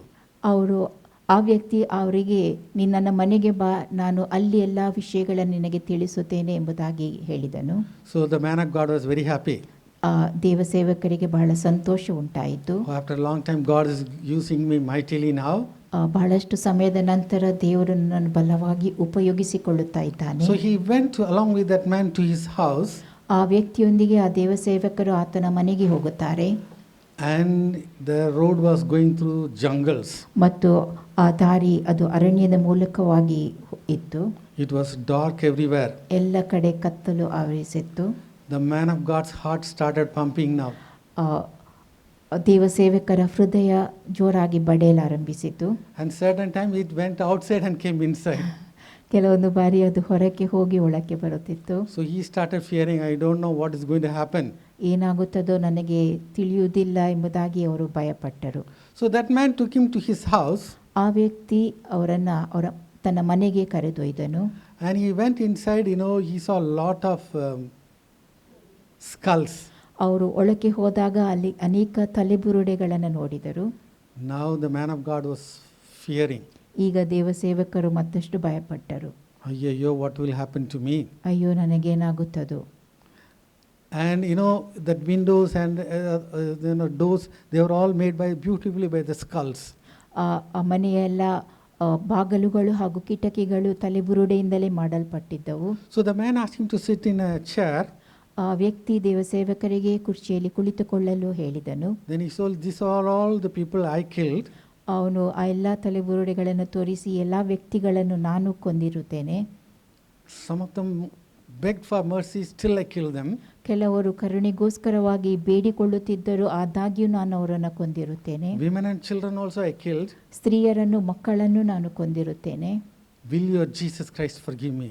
ನಿನ್ನ ಯೇಸು ಕ್ರಿಸ್ತನು ನನ್ನನ್ನು ಕ್ಷಮಿಸುವನು. The preacher jumped us and said that the blood of Jesus can cleanse us from all sins. ಆ ದೇವಸೇವಕರು ಮೇಲಕ್ಕೆ ಹಾರಿ, ಯೇಸು ಕ್ರಿಸ್ತನ ರಕ್ತವು ನಮ್ಮನ್ನು ಎಲ್ಲಾ ಪಾಪಗಳಿಂದ ಶುದ್ಧೀಕರಿಸುತ್ತದೆ ಎಂಬುದಾಗಿ ಹೇಳಿದರು. Hallelujah. So that person accepted Jesus Christ. ಆ ವ್ಯಕ್ತಿಯು ಯೇಸು ಕ್ರಿಸ್ತನನ್ನು ಸ್ವೀಕರಿಸಿದನು. So you cannot magnify any sin above the blood of Jesus Christ. ಯೇಸು ಕ್ರಿಸ್ತನ ರಕ್ತದ ಮೇಲೆ ಯಾವ ಪಾಪವನ್ನು ನೀವು ದೊಡ್ಡದಾಗಿ ಹೇಳಲು ಸಾಧ್ಯವಿಲ್ಲ. Amen. Hallelujah. Right. I'm going to give you another example now. ಮತ್ತೊಂದು ಉದಾಹರಣೆಯನ್ನು ನಾನು ನಿಮಗೆ ಕೊಡುತ್ತೇನೆ. This was said by a great man of God. ದೊಡ್ಡ ದೇವರ ಸೇವಕರು ಹೇಳಿದ ವಿಷಯವಾಗಿದೆ. So as you know, the way I said, I'll change here and there. ನಾನು ಸ್ವಲ್ಪ ಬದಲಾವಣೆ ಮಾಡಿ ಹೇಳುತ್ತೇನೆ. Because something has to be added, then only you will listen. ಅದಕ್ಕೆ ಕೆಲವೊಂದನ್ನು ಸೇರಿಸಬೇಕು, ಆಗ ಮಾತ್ರವೇ ನೀವು ಕೇಳಿಸಿಕೊಳ್ಳುತ್ತೀರಿ. Right. One girl got married. ಒಬ್ಬ ಹುಡುಗಿಗೆ ಮದುವೆಯಾಯಿತು. A believer girl. ವಿಶ್ವಾಸಿ ಆಕೆ ಆಗಿದ್ದಳು. And she got married to a believer boy. ಒಬ್ಬ ವಿಶ್ವಾಸಿಯೊಂದಿಗೆ ಆಕೆ ವಿವಾಹವಾಗಿದ್ದಳು. Both repented. ಇಬ್ಬರು ಪಶ್ಚಾತ್ತಾಪ ಪಟ್ಟುಕೊಂಡವರಾಗಿದ್ದರು. Took immersion water baptism. ಮುಳುಗಿ ದೀಕ್ಷಾ ಸ್ನಾನವನ್ನು ಪಡೆದುಕೊಂಡಿದ್ದರು. And they were filled with the Holy Spirit. ಮತ್ತು ಪವಿತ್ರಾತ್ಮ ಭರಿತರಾಗಿದ್ದರು. They got married. ಅವರಿಗೆ ಮದುವೆಯಾಯಿತು. They went for the honeymoon. ಮತ್ತು ಹನಿಮೂನ್ಗೆ ಅವರು ಹೋಗುತ್ತಾರೆ. They were talking. ಅವರು ಮಾತನಾಡುತ್ತಾ ಇರುತ್ತಾರೆ. So anyway, all the married couples, what happens. ಮದುವೆಯಾದ ದಂಪತಿಗಳೊಂದಿಗೆ ಏನು ನಡೆಯುತ್ತದೆ ನಿಮ್ಮೆಲ್ಲರಿಗೂ ತಿಳಿದದೆ. Now, after some time, the husband said, let us have some confession time. ಸ್ವಲ್ಪ ಸಮಯದ ಬಳಿಕ ಗಂಡನು ಹೇಳುತ್ತಾನೆ, ನಾವೀಗ ಒಂದು ಅರಿಕೆ ಮಾಡುವ ಸಮಯವನ್ನು ಇಟ್ಟುಕೊಳ್ಳುವ ಎಂಬುದಾಗಿ. You tell what are all the wrong things you have done in your life, I will forgive you. ನೀನು ನಿನ್ನ ಜೀವಿತದಲ್ಲಿ ಏನೇನು ತಪ್ಪು ಮಾಡಿದ್ಯೋ ಅದನ್ನು ಹೇಳು, ನಾನು ನಿನ್ನನ್ನು ಕ್ಷಮಿಸುತ್ತೇನೆ. I will tell what are the nonsense I have done, you have to forgive me. ನಾನು ಏನೇನು ತಪ್ಪು ಮಾಡಿದ್ದೇನೋ ಅದನ್ನು ನಾನು ಹೇಳುತ್ತೇನೆ, ನೀನು ನನಗೆ ಕ್ಷಮೆ ಕೊಡಬೇಕು ಎಂಬುದಾಗಿ. So he started. ಆತನು ಈ ರೀತಿಯಾಗಿ ಆರಂಭಿಸಿದನು. Oh, in my class there were 3 girls. ನನ್ನ ತರಗತಿಯಲ್ಲಿ 3 ಹುಡುಗಿಯರಿದ್ದರು. I tried loving all the 3. ಆ 3ರನ್ನು ನಾನು ಪ್ರೀತಿಸಲು ಪ್ರಯತ್ನಿಸಿದೆ. The 2 were not looking at my face. ಇಬ್ಬರು ನನ್ನ ಮುಖವನ್ನು ಸಹ ನೋಡುತ್ತಿರಲಿಲ್ಲ. One girl was slightly interested. ಒಬ್ಬ ಹುಡುಗಿ ಸ್ವಲ್ಪ ನನ್ನಲ್ಲಿ ಆಸಕ್ತಳಾಗಿದ್ದಳು. But I was very much afraid of my father. ಆದರೆ ನನ್ನ ತಂದೆ ವಿಷಯವಾಗಿ ನಾನು ಬಹಳ ಭಯಪಡುತ್ತಿದ್ದೆ. So anyway, it went on like that. ಆ ರೀತಿಯಾಗಿ ಮುಂದುವರಿಯುತ್ತಿತ್ತು. So now the girl became bold. ಈಗ ಆ ಹುಡುಗಿಗೆ ಧೈರ್ಯ ಬರುತ್ತದೆ. She started confessing. ಆಕೆ ಅರಿಕೆ ಮಾಡಲಾರಂಭಿಸುತ್ತಾಳೆ. She said, you know what? ಇದು ಹೀಗೆ All the boys in the class. ನನ್ನ ತರಗತಿಯಲ್ಲಿರುವ ಎಲ್ಲ ಹುಡುಗರು ನನ್ನನ್ನು ಪ್ರೀತಿಸುತ್ತಿದ್ದರು. I have so many choices to make. ಆಯ್ಕೆ ಮಾಡಲು ನನಗೆ ಬಹಳಷ್ಟು ಆಯ್ಕೆಗಳಿದ್ದವು. But I didn't like any of them. ಆದರೆ ಯಾರನ್ನೂ ನಾನು ಇಷ್ಟಪಡಲಿಲ್ಲ. But one day one boy came. ಒಂದು ದಿನ ಒಬ್ಬ ಹುಡುಗ ಬಂದಿದ್ದನು. He came with a bottle and said, this is my blood. With this, I am making I want to marry you. ಆತನು ಒಂದು ಕುಪ್ಪಿಯಲ್ಲಿ ತನ್ನ ರಕ್ತವನ್ನು ತಂದು, ಇದು ನನ್ನ ರಕ್ತ, ಈ ರಕ್ತದಿಂದ ನಾನು ನಿನ್ನನ್ನು ಮದುವೆಯಾಗುತ್ತೇನೆ ಎಂಬುದಾಗಿ ಹೇಳಿದ್ದನು. So I became pity over him. ಆತನ ಮೇಲೆ ನನಗೆ ಕರುಣೆ ಹುಟ್ಟಿತು. So I thought I'll marry him. I was just inclined to him. ನಾನು ಆತನನ್ನು ವಿವಾಹವಾಗುತ್ತೇನೆ, ಆತನ ಕಡೆಗೆ ಒಲಿಯುತ್ತೇನೆ ಎಂಬುದಾಗಿ ಭಾವಿಸಿದೆ. But whenever I read my Bible, I used to forget all these things. ಆದರೆ ಸತ್ಯವೇದವನ್ನು ಓದುತ್ತಿದ್ದ ಸಮಯದಲ್ಲಿ ಅವೆಲ್ಲವನ್ನು ಮರೆತು ಬಿಡುತ್ತಿದ್ದೆನು. So, that is my story. ಅದು ನನ್ನ ಕತೆ ಎಂಬುದಾಗಿ So ಹೇಳುತ್ತಾಳೆ. both said, okay, let's forget all that. ಸರಿ, ನಾವು ಅವೆಲ್ಲವನ್ನು ಮರೆತು ಬಿಡುವ ಎಂಬುದಾಗಿ ಇಬ್ಬರು ಹೇಳುತ್ತಾರೆ. And after 2 days, ಆದರೆ 2 ದಿನದ ಬಳಿಕ so the man asked the girl, ಪತಿಯು ಪತ್ನಿಯೊಂದಿಗೆ ಹೀಗೆ ಹೇಳುತ್ತಾನೆ, did you ever touch that girl? ಆ ಹುಡುಗನನ್ನು ನೀನು ಎಂದಾದರೂ ಮುಟ್ಟಿದ್ದೀಯೋ? And he started doubting and doubting. ಮತ್ತು ಆತನು ಸಂಶಯ ಪಡಲಾರಂಭಿಸುತ್ತಾನೆ. And the rest of the life of the girl, it was hell. ಆ ಹುಡುಗಿಯ ಮುಂದಿನ ಜೀವಿತ ಅದು ನರಕದಂತಾಯಿತು. Now, where is the problem? ಸಮಸ್ಯೆ ಎಲ್ಲಿತ್ತು? Yes, they have made mistakes. ಅವರು ತಪ್ಪು ಮಾಡಿದ್ದರು. Now, in some other cases, people would have done sexual sins also. ಇನ್ನು ಕೆಲವು ವಿಷಯಗಳ ಕುರಿತಾಗಿ ನೋಡುವಾಗ ಜನರು ಲೈಂಗಿಕ ಪಾಪವನ್ನು ಮಾಡಿದ್ದಿರಬಹುದು. But if they repent and they come under the blood of Jesus Christ, ಅವರು ಪಶ್ಚಾತ್ತಾಪಪಟ್ಟು ಯೇಸು ಕ್ರಿಸ್ತನ ರಕ್ತದ ಅಡಿಗೆ ಬಂದಿದ್ದಲ್ಲಿ they got the eternal redemption. ಅವರಿಗೆ ನಿತ್ಯ ವಿಮೋಚನೆಯು ದೊರಕಿರುತ್ತದೆ. Amen. Hallelujah. You need not go and repeat again and again anywhere else. ಮತ್ತು ಎಲ್ಲೂ ಹೋಗಿ ನೀವು ಮತ್ತೆ ಮತ್ತೆ ಅದನ್ನು ಹೇಳುವ ಅಗತ್ಯವಿಲ್ಲ. Hallelujah. But if you are not talking to somebody and if you have reconciled, God will ask you to go and talk to them. That's a different thing. ನೀವು ಇತರರೊಂದಿಗೆ ಸಂಧಾನ ಮಾಡಿಕೊಳ್ಳದೆ ಇದ್ದಲ್ಲಿ ದೇವರು ಹೇಳುತ್ತಾನೆ, ನೀನು ಹೋಗಿ ಸಂಧಾನ ಮಾಡಿಕೋ ಎಂಬುದಾಗಿ. Here the problem is, ಇಲ್ಲಿರುವ ಸಮಸ್ಯೆ, Jesus Christ has forgiven them. ಯೇಸು ಕ್ರಿಸ್ತನು ಅವರನ್ನು ಕ್ಷಮಿಸಿರುತ್ತಾನೆ. But now after the marriage, they say that, that covenant, they think that is greater than the, power in the blood of Jesus Christ. ಮದುವೆಯಾದ ಬಳಿಕ ಅವರು ಮಾಡಿಕೊಂಡಂತ ಒಡಂಬಡಿಕೆ ಅದು ಯೇಸು ಕ್ರಿಸ್ತನ ರಕ್ತದ ಬಲಕ್ಕಿಂತ ಹೆಚ್ಚಿನದು ಎಂಬುದಾಗಿ ಅವರು ಭಾವಿಸುತ್ತಾರೆ. The sins have gone into the depth of the sea. ಪಾಪಗಳು ಸಮುದ್ರದ ತಳಕ್ಕೆ ಹಾಕಲ್ಪಟ್ಟಿವೆ. Hallelujah. So it has gone into the blood of Jesus Christ. ಅದು ಯೇಸು ಕ್ರಿಸ್ತನ ರಕ್ತದ ಅಡಿಗೆ ಹಾಕಲ್ಪಟ್ಟಿರುತ್ತದೆ. So once and for all it has gone. ಒಂದೇ ಸಾರಿ ಅದು ಹೋಗಿರುತ್ತದೆ. Amen. So the third thing you have to do, ನಾವು ಮಾಡುವಂತ ಮೂರನೇ ಸಂಗತಿ, forgive men their trespasses. ಮಾನವರನ್ನು ಅವರ ಪಾಪಗಳನ್ನು ಕ್ಷಮಿಸುವಂತಾದು. Forgive your neighbor. ನಿಮ್ಮ ನೆರೆಯವರನ್ನ ಕ್ಷಮಿಸುವಂತಾದು.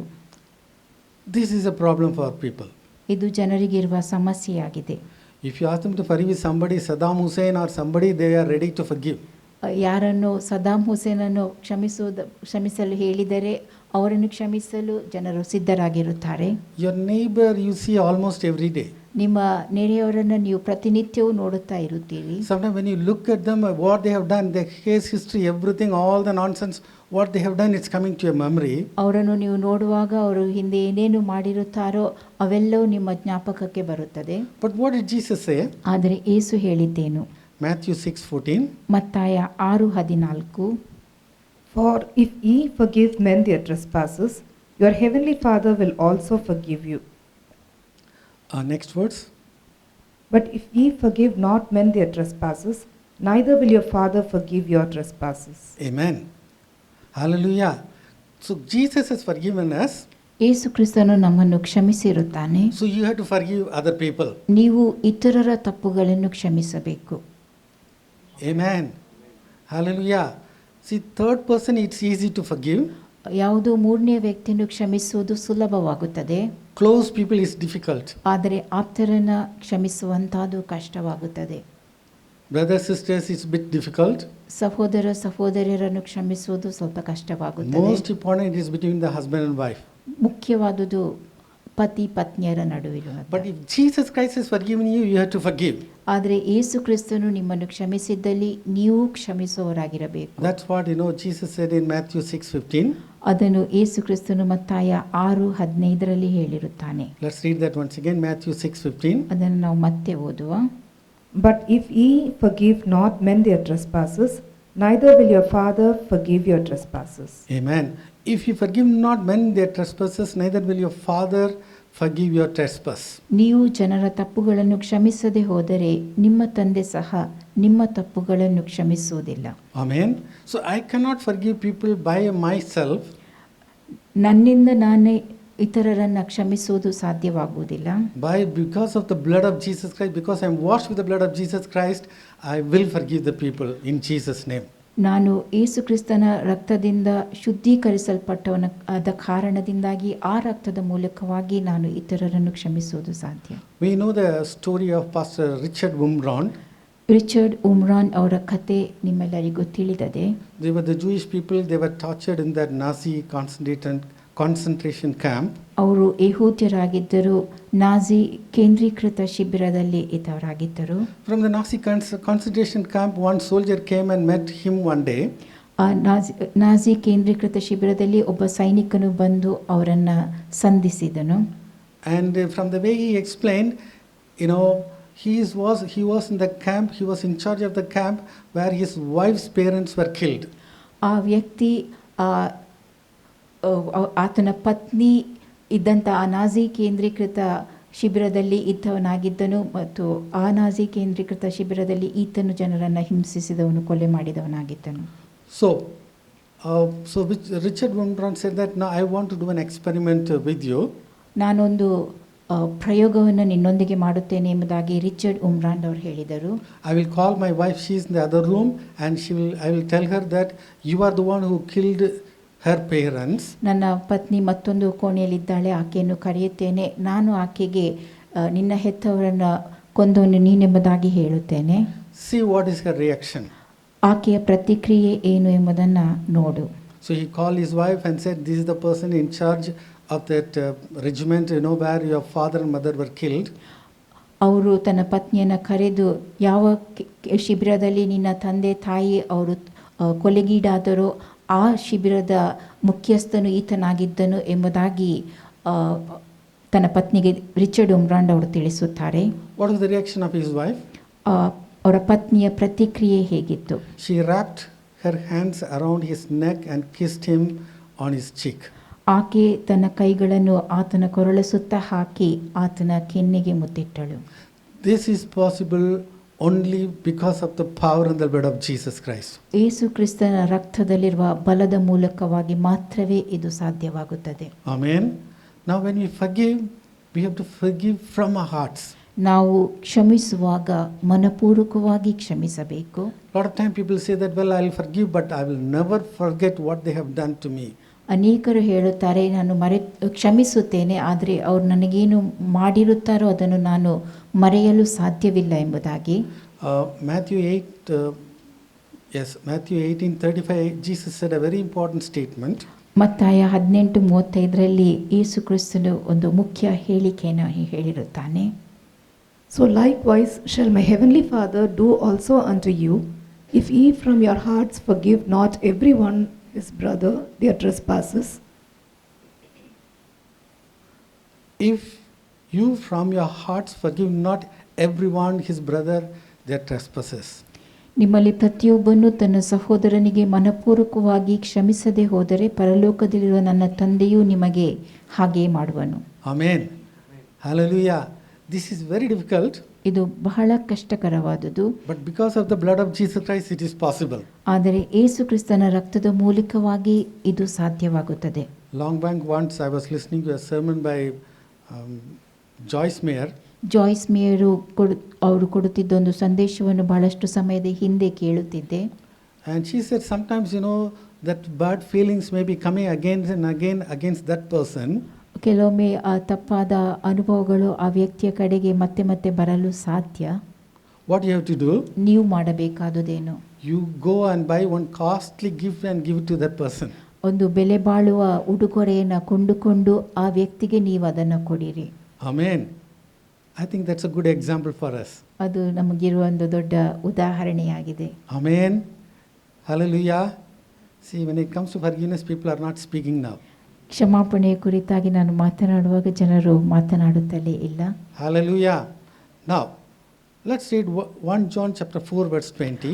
1 ಯೋಹಾನ 4:20 ಓದುವ. If a man say, I love God and hateth his brother, he is a liar. For he that loveth not his brother whom he hath seen, how can he love God whom he hath not seen? Most of the time people say that, oh, I love God, I love God. ಹೆಚ್ಚಾದ ಸಮಯದಲ್ಲಿ ಜನರು ಹೇಳುತ್ತಾರೆ, ನಾನು ದೇವರನ್ನು ಪ್ರೀತಿಸುತ್ತೇನೆ ಎಂಬುದಾಗಿ. So when you love God, the forgiveness of God should flow through us. ನೀವು ದೇವರನ್ನು ಪ್ರೀತಿಸುವಾಗ ಆ ದೇವರ ಕ್ಷಮಾಪಣೆ ನಿಮ್ಮ ಮೂಲಕವಾಗಿ ಇತರರ ಕಡೆಗೆ ಹರಿದು ಬರಬೇಕು. Now we know about Jesus. Jesus Christ died for us on the cross of Calvary. ಯೇಸು ಕ್ರಿಸ್ತನ ಕುರಿತಾಗಿ ನಮಗೆ ತಿಳಿದದೆ ಆತನು ಕಲ್ವಾರಿ ಶಿಲುಬೆಯಲ್ಲಿ ತನ್ನ ಪ್ರಾಣವನ್ನು ಕೊಟ್ಟಿರುತ್ತಾನೆ. But in the book of Acts talks about Stephen. ಆದರೆ ಅಪೊಸ್ತಲರ ಕೃತ್ಯದಲ್ಲಿ ನಾವು ಸ್ಟೆಫನನ ಕುರಿತಾಗಿ ಬರೆದಿರುವುದನ್ನು ನೋಡುತ್ತೇವೆ. The people, they stone him to death. ಜನರು ಆತನನ್ನು ಕಲ್ಲೆಸೆದು ಕೊಲ್ಲುತ್ತಾರೆ. So what was his reply? ಆತನ ಉತ್ತರವೇನಾಗಿತ್ತು? Acts chapter 7 verse 60. ಅಪೊಸ್ತಲರ ಕೃತ್ಯ 7:60. And he kneeled down and cried with a loud voice, Lord, lay not this sin to their charge. And when he had said this, he fell asleep. Amen. Hallelujah. If Stephen can do, we can do that. ಸ್ಟೆಫನನು ಅದನ್ನು ಮಾಡಿದಲ್ಲಿ ನಾವು ಕೂಡ ಅದನ್ನು ಮಾಡಲು ಸಾಧ್ಯ. Amen. These are all very difficult things. ಇದೆಲ್ಲ ಕಷ್ಟಕರವಾದ ವಿಷಯಗಳು. But all the impossible things can be done because of the power and the blood of Jesus Christ. ಯೇಸು ಕ್ರಿಸ್ತನ ರಕ್ತದಲ್ಲಿರುವ ಬಲವಾದ ಶಕ್ತಿಯಿಂದ ನಾವು ಇವೆಲ್ಲವನ್ನು ಮಾಡಲು ಸಾಧ್ಯವಾಗುತ್ತದೆ. So we've completed the point, redemption through the blood of Jesus Christ. ಯೇಸು ಕ್ರಿಸ್ತನ ರಕ್ತದ ಮೂಲಕ ಬಿಡುಗಡೆ, ಈ ವಿಷಯವನ್ನು ನಾವು ಕೇಳಿರುತ್ತೇವೆ. Number 2, reconciliation through the blood of Jesus Christ. ಎರಡನೇದಾಗಿ ಯೇಸು ಕ್ರಿಸ್ತನ ರಕ್ತದ ಮೂಲಕವಾಗಿ ಸಮಾಧಾನ. The Bible says we are all sinners by birth. ಸತ್ಯವೇದವು ಹೇಳುತ್ತದೆ ನಾವು ಹುಟ್ಟಿದಂದಿನಿಂದಲೇ ಪಾಪಿಗಳು ಎಂಬುದಾಗಿ. And the wages of sin is death. ಮತ್ತು ಪಾಪದ ಸಂಬಳ ಮರಣ. So we are all sinners. ನಾವೆಲ್ಲರೂ ಪಾಪಿಗಳಾಗಿದ್ದೆವು. On the other side, ಮತ್ತೊಂದು ತೀರದಲ್ಲಿ God is holy. ದೇವರು ಪರಿಶುದ್ಧನಾಗಿದ್ದಾನೆ. Through and through he is holy. ಆತನು ಪರಿಪೂರ್ಣವಾಗಿ ಪರಿಶುದ್ಧನು. Exodus 15:11 says he is glorious in holiness. ಆತನು ಪರಿಶುದ್ಧತೆಯಲ್ಲಿ ಮಹಿಮೆ ಉಳ್ಳವನಾಗಿದ್ದಾನೆ ಎಂಬುದಾಗಿ ಸತ್ಯವೇದವು ಹೇಳುತ್ತದೆ. So the sinner and the holy God cannot have any relationship. ಪಾಪಿ ಹಾಗೂ ಪರಿಶುದ್ಧನಾದ ದೇವರು ಸಂಬಂಧವನ್ನು ಹೊಂದಿಕೊಂಡಿರಲು ಸಾಧ್ಯವಾಗುವುದಿಲ್ಲ. Now what is sin? ಪಾಪವೆಂದರೇನು? Now here we read it in John chapter 16 verse 9. It gives a very important meaning of that. ಯೋಹಾನ 16:9 ಒಂದು ಮುಖ್ಯವಾದ ಅರ್ಥವನ್ನು ನಾವು ನೋಡುತ್ತೇವೆ. Of sin, because they believed not on me. If a person doesn't believe in Jesus, that is sin. ಒಬ್ಬ ವ್ಯಕ್ತಿಯು ಯೇಸುವಿನ ಮೇಲೆ ನಂಬಿಕೆ ಇಡದೆ ಹೋದಲ್ಲಿ ಅದು ಪಾಪವಾಗಿದೆ. So to go to God, Jesus is the only way. ಯೇಸುವಿನ ಬಳಿಗೆ ದೇವರ ಬಳಿಗೆ ಹೋಗಲು ಯೇಸು ಮಾತ್ರವೇ ಮಾರ್ಗವಾಗಿದ್ದಾನೆ. Amen. There is no other way. Jesus is the only way. ಬೇರೆ ಯಾವ ಮಾರ್ಗವೂ ಇಲ್ಲ, ಯೇಸು ಮಾತ್ರವೇ ಮಾರ್ಗವಾಗಿದ್ದಾನೆ. So we were the strangers from the covenant of promise. ವಾಗ್ದಾನದ ಒಡಂಬಡಿಕೆಯ ವಾಗ್ದಾನಕ್ಕೆ ನಾವು ಪರಕೀಯರಾಗಿದ್ದೆವು. We are far away from Jesus, ನಾವು ಯೇಸುವಿನಿಂದ ದೂರವಾದವರಾಗಿದ್ದೆವು. but we were made near by the blood of Jesus Christ. ಆದರೆ ಯೇಸು ಕ್ರಿಸ್ತನ ರಕ್ತದ ಮೂಲಕವಾಗಿ ನಾವು ಸಮೀಪಸ್ಥರಾಗಿದ್ದೇವೆ. Amen.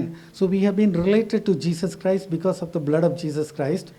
ನಾವು ಯೇಸು ಕ್ರಿಸ್ತನ ರಕ್ತದ ಮೂಲಕವಾಗಿ ಯೇಸುವಿಗೆ ಸಂಬಂಧಿಸಿದವರಾಗಿದ್ದೇವೆ. We were foreigners, but now we have, made closer because of the blood of Jesus Christ. ನಾವು ಪರದೇಶಿಗಳಾಗಿದ್ದೆವು, ಈಗ ಯೇಸು ಕ್ರಿಸ್ತನ ರಕ್ತದ ಮೂಲಕವಾಗಿ ಆತನವರಾಗಿದ್ದೇವೆ. So He is our peace. ಆತನೇ ನಮ್ಮ So ಸಮಾಧಾನವಾಗಿದ್ದಾನೆ. Jesus is our peace. ಯೇಸುವೇ ನಮ್ಮ ಸಮಾಧಾನವಾಗಿದ್ದಾನೆ. Everybody say, Jesus is our peace. Amen. So He has given us this peace because of the blood of Jesus Christ. ಯೇಸು ಕ್ರಿಸ್ತನ ರಕ್ತದ ಮೂಲಕವಾಗಿ ಈ ಸಮಾಧಾನವನ್ನು ಆತನು ನಮಗೆ ನೀಡಿರುತ್ತಾನೆ. Hallelujah. Now John 14:27 it says, ಯೋಹಾನ 14:27 ಹೀಗೆ ಹೇಳುತ್ತದೆ, Peace I leave with you, my peace I give unto you, not as the world giveth, give I unto you. Let not your heart be troubled, neither let it be afraid. Amen. Peace I leave with you, ನಿಮಗೆ ಸಮಾಧಾನವನ್ನು ಬಿಟ್ಟು ಹೋಗುತ್ತೇನೆ, my peace I give to you. ನನ್ನ ಸಮಾಧಾನವನ್ನು ನಾನು ನಿಮಗೆ ಕೊಡುತ್ತೇನೆ. Now whose peace you have now? ಈಗ ನಿಮ್ಮಲ್ಲಿರುವ ಸಮಾಧಾನವು ಯಾರದ್ದಾಗಿದೆ? Jesus' peace. Amen. ಯೇಸುವಿನ ಸಮಾಧಾನವಾಗಿದೆ. Because Jesus' peace is in my heart, ಯೇಸುವಿನ ಸಮಾಧಾನ ನನ್ನ ಹೃದಯದಲ್ಲಿರುವ ನಿಮಿತ್ತವಾಗಿ I am a peacemaker. ನಾನು ಸಮಾಧಾನವನ್ನು ಉಂಟು ಮಾಡುವವನಾಗಿದ್ದೇನೆ. Amen. Hallelujah. But because I am a peacemaker, ನಾನು ಸಮಾಧಾನವನ್ನು ಉಂಟು ಮಾಡುವವನಾಗಿರುವ ಕಾರಣ the devil will try to make all angry situations against me. ಸೈತಾನನು ಎಲ್ಲ ಸಿಟ್ಟುಗೊಳ್ಳುವ ಪರಿಸ್ಥಿತಿಯನ್ನು ನನ್ನ ವಿರುದ್ಧವಾಗಿ ತರುತ್ತಾನೆ. But in every situation, Jesus will help me to overcome. ಆದರೆ ಎಲ್ಲ ಪರಿಸ್ಥಿತಿಗಳಲ್ಲಿ ಜಯಗಳಿಸುವುದಕ್ಕಾಗಿ ಯೇಸು ಕ್ರಿಸ್ತನು ನನಗೆ ಸಹಾಯ ಮಾಡುತ್ತಾನೆ. Amen. Hallelujah. And not only that, ಅಷ್ಟು ಮಾತ್ರವೇ ಅಲ್ಲ, so Jesus said in John 15:14, ಯೇಸು ಕ್ರಿಸ್ತನು ಯೋಹಾನ 15:14 ಹೇಳಿರುವಂತಹದ್ದು, you are my friend. ನೀವು ನನ್ನ ಸ್ನೇಹಿತರು ಎಂಬುದಾಗಿ. Hallelujah. Who are you? ನೀವು ಯಾರು? You have to say the word of God. Amen. ನೀವು ದೇವರ ವಾಕ್ಯವನ್ನು ಹೇಳಬೇಕು. Who are you? ನೀವು ಯಾರು? You are a friend of Jesus.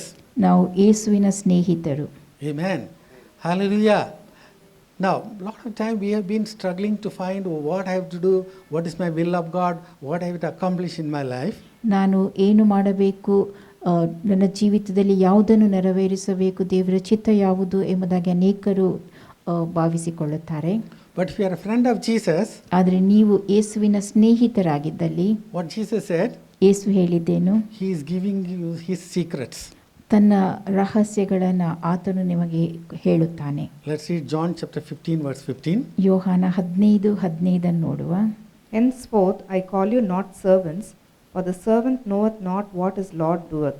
But I have called you friends, for all things that I have heard of my Father I have made known unto you. So, Jesus is saying that He is going to give you all the secrets from Father. ತಂದೆಯಿಂದ ಆತನು ಕೇಳಿರುವಂಥವುಗಳನ್ನು ನಿಮಗೆ ಹೇಳುತ್ತೇನೆ ಎಂಬುದಾಗಿ ಯೇಸು ಹೇಳಿರುತ್ತಾನೆ. Amen. So God wanted to destroy Sodom and Gomorrah. ದೇವರು Sodom ಗೊಮೋರವನ್ನು ನಾಶಗೊಳಿಸಬೇಕೆಂಬುದಾಗಿ ಬಯಸಿದ್ದನು. But then He said, shall I not inform everything to my friend? ಆದರೆ ಆತನು ಯೋಚಿಸಿದ್ದು, ಇವೆಲ್ಲವನ್ನು ನನ್ನ ಸ್ನೇಹಿತನಿಗೆ ನಾನು ಹೇಳುವುದು ಅಗತ್ಯವಿಲ್ಲವೋ? My friend Abraham. ನನ್ನ ಸ್ನೇಹಿತನಾದ ಅಬ್ರಹಾಮನಿಗೆ. Amen. So when you become a friend, you will get the heavenly secrets. ನೀವು ದೇವರ ಸ್ನೇಹಿತರಾದಾಗ ಪರಲೋಕದ ರಹಸ್ಯಗಳು ನಿಮಗೆ ತಿಳಿದು ಬರುತ್ತವೆ. So because of the blood of Jesus Christ, you are a friend of Jesus Christ. ಯೇಸು ಕ್ರಿಸ್ತನ ರಕ್ತದ ಮೂಲಕವಾಗಿ ನೀವು ಯೇಸುವಿಗೆ ಸ್ನೇಹಿತರಾಗಿದ್ದೀರಿ. The devil will never agree. ಆದರೆ ಸೈತಾನನು ಅದನ್ನು ಒಪ್ಪುವುದಿಲ್ಲ. Do you need a certificate from the devil? ಸೈತಾನನಿಂದ ದೊರಕುವ ಪ್ರಮಾಣ ಪತ್ರ ನಿಮಗೆ ಬೇಕಾಗಿದೆಯೋ? No. ಇಲ್ಲ. When the word of God says, it is settled. ದೇವರ ವಾಕ್ಯ ಏನು ಹೇಳುತ್ತದೋ ಅದೇ ಕೊನೆ. Amen. So the third point, cleansing through the blood of Jesus Christ. ಮೂರನೇ ವಿಷಯ ಯೇಸು ಕ್ರಿಸ್ತನ ರಕ್ತದ ಮೂಲಕ ಶುದ್ಧೀಕರಣ. You are washed, you are become white as snow. ನೀವು ತೊಳೆಯಲ್ಪಟ್ಟು ಹಿಮದಂತೆ ಬಿಳುಪಾಗಿದ್ದೀರಿ. Hallelujah. So God is giving His holiness to us. ದೇವರು ನಿಮಗೆ ತನ್ನ ಪರಿಶುದ್ಧತೆಯನ್ನು ಕೊಡುತ್ತಾನೆ. 1 John chapter 1 verse 7. 1 ಯೋಹಾನ 1ನೇ ಅಧ್ಯಾಯ ವಚನ 7. But if we walk in the light as he is in the light, we have fellowship one with another, and the blood of Jesus Christ, his Son, cleanses us from all sin. The blood of Jesus Christ, His Son, cleanses us from all sin. ಆತನ ಮಗನಾದ ಯೇಸು ಕ್ರಿಸ್ತನ ರಕ್ತವು ನಮ್ಮನ್ನು ಸಕಲ ಪಾಪದಿಂದ ಶುದ್ಧಿ ಮಾಡುತ್ತದೆ. So it is cleansing us from all unrighteousness. ಎಲ್ಲ ಅಧರ್ಮದಿಂದ ನಮ್ಮನ್ನು ಶುದ್ಧೀಕರಿಸುತ್ತದೆ. Amen. So Revelation 1:5 it says, who loved us and washed us from our sins in His own blood. ಪ್ರಕಟಣೆ 1:5 ಹೀಗೆ ಹೇಳುತ್ತದೆ, ಆತನು ನಮ್ಮನ್ನು ಪ್ರೀತಿಸಿ ತನ್ನ ಸ್ವಂತ ರಕ್ತದಿಂದ ನಮ್ಮನ್ನು ನಮ್ಮ ಪಾಪಗಳಿಂದ ತೊಳೆದನು. Amen. Hallelujah. So we have been washed with the precious blood of Jesus Christ. We have become pure. ಯೇಸು ಕ್ರಿಸ್ತನ ಅಮೂಲ್ಯವಾದ ರಕ್ತದಿಂದ ನೀವು ತೊಳೆಯಲ್ಪಟ್ಟು ಪರಿಶುದ್ಧರಾಗಿದ್ದೀರಿ. Psalm 51 verse 6 it says that God is looking forward to truth in the inward parts. ಕೀರ್ತನೆ 51:6 ಹೀಗೆ ಹೇಳುತ್ತದೆ, ದೇವರು ಅಂತರಂಗದಲ್ಲಿ ನಿಮ್ಮ ಸತ್ಯವನ್ನು ಅಪೇಕ್ಷಿಸುತ್ತಾನೆ. So that is why you know David is very frank before God. ದಾವೀದನು ದೇವರ ಮುಂದೆ ಯಥಾರ್ಥನಾಗಿದ್ದನು. Let's read Psalm 51 verse 7. ಕೀರ್ತನೆ 51 ವಚನ 7 ಓದುವ. Purge me with hyssop, and I shall be clean. Wash me, and I shall be whiter than snow. Amen. So he wanted to be clean before God. ಆತನು ದೇವರ ಮುಂದೆ ಶುದ್ಧನಾಗಿರಲು ಬಯಸಿದ್ದನು. Let's read verse 10. ವಚನ 10 ಓದುವ. Create in me a clean heart, O God, and renew a right spirit within me. So he committed sin, and the guilty conscience is piercing him every day. ಆತನು ಪಾಪ ಮಾಡಿದ್ದನು, ಅಪರಾಧ ಪ್ರಜ್ಞೆಯು ಆತನನ್ನು ನಿತ್ಯವೂ ಚುಚ್ಚುತ್ತಿತ್ತು. In fact, first he committed sin with Bathsheba. Almost a year, he never had any guilty conscience. ಆತನು 1 ವರ್ಷದ ಹಿಂದೆ ಬತ್ಷೆಬಳೊಂದಿಗೆ ಪಾಪ ಮಾಡಿದ್ದನು, ಆದರೆ ಅಪರಾಧ ಪ್ರಜ್ಞೆ ಆತನಲ್ಲಿ ಇದ್ದಿರಲಿಲ್ಲ. But when prophet Nathan came, then only he understood he committed a sin. ಆದರೆ ಪ್ರವಾದಿಯಾದ ನಾತಾನನು ಬಂದು ತಿಳಿಸಿದಾಗ ಆತನಿಗೆ ಆ ಸಮಯದಲ್ಲಿ ಮಾತ್ರವೇ ಆತನು ಪಾಪ ಮಾಡಿದ್ದನು ಎಂಬುದಾಗಿ ಪ್ರಜ್ಞೆ ಉಂಟಾಗುತ್ತದೆ. So that's why he is crying out, restore unto me the joy of salvation. ಆ ಕಾರಣದಿಂದಾಗಿ ರಕ್ಷಣಾನಂದವನ್ನು ನನಗೆ ಪುನಃ ಅನುಗ್ರಹಿಸು ಎಂಬುದಾಗಿ ಕೇಳಿಕೊಳ್ಳುತ್ತಾನೆ. Hallelujah. Hallelujah. So we have been cleansed by the blood of Jesus Christ. ಯೇಸು ಕ್ರಿಸ್ತನ ಅಮೂಲ್ಯವಾದ ರಕ್ತದಿಂದ ನಾವು Now ತೊಳೆಯಲ್ಪಟ್ಟವರಾಗಿದ್ದೇವೆ. this is the testimony of the Old Testament saint Job. ಇದು ಹಳೆ ಒಡಂಬಡಿಕೆಯ ದೇವಜನ ಆಗಿದ್ದ ಯೋಬನ ಹೇಳಿಕೆಯಾಗಿದೆ. Job chapter 31 verse 1. ಯೋಬ 31 ವಚನ 1. I have made a covenant with my eyes. Why then should I look upon a young woman? NIV. I made a covenant with my eyes not to look lustfully at a girl. Amen. Now you are a believer, ಈಗ ನೀವು ವಿಶ್ವಾಸಿಯಾಗಿದ್ದೀರಿ, but still we are living in the world. ಆದಾಗ್ಯೂ ನಾವು ಈ ಲೋಕದಲ್ಲಿ ಜೀವಿಸುವವರಾಗಿದ್ದೇವೆ. In the world, we have Satan. ಈ ಲೋಕದಲ್ಲಿ ಸೈತಾನನಿದ್ದಾನೆ. But how to overcome sin, God has given us the power. ಹೇಗೆ ನಾವು ಪಾಪದ ಮೇಲೆ ಜಯಗಳಿಸುವುದು, Amen. ದೇವರು ನಮಗೆ ಅಧಿಕಾರವನ್ನು ಕೊಟ್ಟಿದ್ದಾನೆ. Here Job says, I made a covenant with my eyes. ಇಲ್ಲಿ ಯೋಬನು ಹೇಳುವಂತಹದ್ದು, ನನ್ನ ಕಣ್ಣುಗಳೊಡನೆ ನಾನು ಒಡಂಬಡಿಕೆ ಮಾಡಿಕೊಂಡಿದ್ದೇನೆ. He didn't say God made a covenant with my eyes. ದೇವರು ನನ್ನ ಕಣ್ಣುಗಳೊಂದಿಗೆ ಒಡಂಬಡಿಕೆ ಮಾಡಿಕೊಂಡಿದ್ದಾನೆ ಎಂಬುದಾಗಿ ಆತನು ಹೇಳಲಿಲ್ಲ. Amen. Now I am a believer. ನಾನೀಗ ವಿಶ್ವಾಸಿ, I made a covenant with my eyes. ನಾನು ನನ್ನ ಕಣ್ಣುಗಳೊಡನೆ ಒಡಂಬಡಿಕೆ I ಮಾಡಿಕೊಂಡಿದ್ದೇನೆ. will not lustfully look at a woman. ನಾನು ಕನ್ನಿಕೆಯ ಮೇಲೆ ದುರಿಚ್ಛೆಯಿಂದ ಲಕ್ಷ್ಯವಿಡುವುದಿಲ್ಲ. Amen. If any man be in Christ, he is a new creation. All things are passed away. Behold, all things have become new. ಯಾವನಾದರೂ ಕ್ರಿಸ್ತನಲ್ಲಿದ್ದಾರೆ, ಆತನು ನೂತನ ಸೃಷ್ಟಿಯಾದನು, ಪೂರ್ವ ಸಂಗತಿ ಎಲ್ಲವೂ ಹೋಯಿತು, ಈಗ ಎಲ್ಲವೂ ನೂತನವಾಯಿತು. So now I am a new creation in Jesus Christ. ಈಗ ನಾನು ಕ್ರಿಸ್ತ ಯೇಸುವಿನಲ್ಲಿ ನೂತನ ಸೃಷ್ಟಿಯಾಗಿದ್ದೇನೆ. How the holiness of God comes in us. ಯಾವ ರೀತಿಯಾಗಿ ದೇವರ ಪರಿಶುದ್ಧತೆ ನಮಗೆ ದೊರಕುತ್ತದೆ. Ephesians chapter 4 verse 24. ಎಫೆಸದವರಿಗೆ ಬರೆದ ಪತ್ರಿಕೆ 4 ವಚನ 24. And that ye put on the new man, which after God is created in righteousness and true holiness. Amen. So we have to put on the robe of righteousness. ನಾವು ಪರಿಶುದ್ಧತೆಯ ವಸ್ತ್ರವನ್ನು ಧರಿಸಿಕೊಳ್ಳಬೇಕು. Amen. Because of the blood of Jesus Christ, the robe of righteousness is given to you. ಯೇಸು ಕ್ರಿಸ್ತನ ರಕ್ತದ ಮೂಲಕವಾಗಿ ಆ ನೀತಿಯ ವಸ್ತ್ರವು ನಮಗೆ ಕೊಡಲ್ಪಟ್ಟಿದೆ. So put on the robe of righteousness and the true holiness. ನಾವು ದೇವರ ಹೋಲಿಕೆ ಮೇರೆಗೆ ನೀತಿಯಲ್ಲಿಯೂ ನಿಜವಾದ ಪರಿಶುದ್ಧತೆಯಲ್ಲಿ ಇರುವವರಾಗಿರಬೇಕು. Amen. Hallelujah. The Message Bible says like this. Message ಭಾಷಾಂತರ ಹೀಗೆ ಹೇಳುತ್ತದೆ, God accurately reproduces his character in you. ದೇವರು ತನ್ನ ಸ್ವಭಾವವನ್ನು ನಿಮ್ಮಲ್ಲಿ ಪುನರುತ್ಪತ್ತಿ ಮಾಡುತ್ತಾನೆ. Amen. The total character is totally changed by the blood of Jesus Christ. ಯೇಸು ಕ್ರಿಸ್ತನ ಮೂಲಕವಾಗಿ ನಮ್ಮ ಗುಣಗಳೆಲ್ಲವೂ ಬದಲಾಗುತ್ತದೆ. So you have to put on the robe of righteousness. ನೀವು ನೀತಿಯ ವಸ್ತ್ರವನ್ನು ಧರಿಸಿಕೊಳ್ಳಬೇಕು. You are the temple of God ನೀವು ದೇವರ ಆಲಯವಾಗಿದ್ದೀರಿ and the Holy Spirit lives in you. ಮತ್ತು ಪರಿಶುದ್ಧಾತ್ಮನು ನಿಮ್ಮೊಳಗೆ ವಾಸಿಸುತ್ತಿದ್ದಾನೆ. Amen. If you have received Jesus Christ, ನೀವು ಯೇಸು ಕ್ರಿಸ್ತನನ್ನು ಸ್ವೀಕರಿಸಿಕೊಂಡಿದ್ದಲ್ಲಿ what we have to do? ನೀವು ಮಾಡಬೇಕಾದುದೇನು? We are living in the world, but we have to walk with Jesus. ನಾವು ಈ ಲೋಕದಲ್ಲಿ ಜೀವಿಸುವವರಾಗಿದ್ದೇವೆ, ಆದರೆ ಯೇಸುವಿನೊಂದಿಗೆ ನಡೆಯುವವರಾಗಬೇಕು. All the temptation, everything is there. ಎಲ್ಲ ಶೋಧನೆಗಳು ಇರುತ್ತವೆ, But because I am washed with the blood of Jesus Christ, I have to walk with Jesus. ನಾನು ಯೇಸು ಕ್ರಿಸ್ತನ ರಕ್ತದಿಂದ ಶುದ್ಧೀಕರಿಸಲ್ಪಟ್ಟ ನಿಮಿತ್ತವಾಗಿ ಯೇಸುವಿನೊಂದಿಗೆ ನಡೆಯುವನಾಗಿರಬೇಕು. I have to continue to live in Jesus Christ. ನಾವು ಕ್ರಿಸ್ತನಲ್ಲಿ ಜೀವಿಸುವುದನ್ನು ಮುಂದುವರಿಸುವವರಾಗಿರಬೇಕು. And I must continue to follow Jesus. ಮತ್ತು ಯೇಸು ಕ್ರಿಸ್ತನನ್ನು ಹಿಂಬಾಲಿಸುವುದರಲ್ಲಿ ನಾವು ಮುಂದುವರಿಯುತ್ತಿರಬೇಕು. Amen. We know the song very well. ಆ ಒಂದು ಹಾಡು ನಾವು ಚೆನ್ನಾಗಿ ಬಲ್ಲವರಾಗಿದ್ದೇವೆ. Nothing but the blood of Jesus. ಯೇಸು ಕ್ರಿಸ್ತನ ರಕ್ತವನ್ನು ಹೊರತುಪಡಿಸಿ ಬೇರಾವುದೂ ಇಲ್ಲ.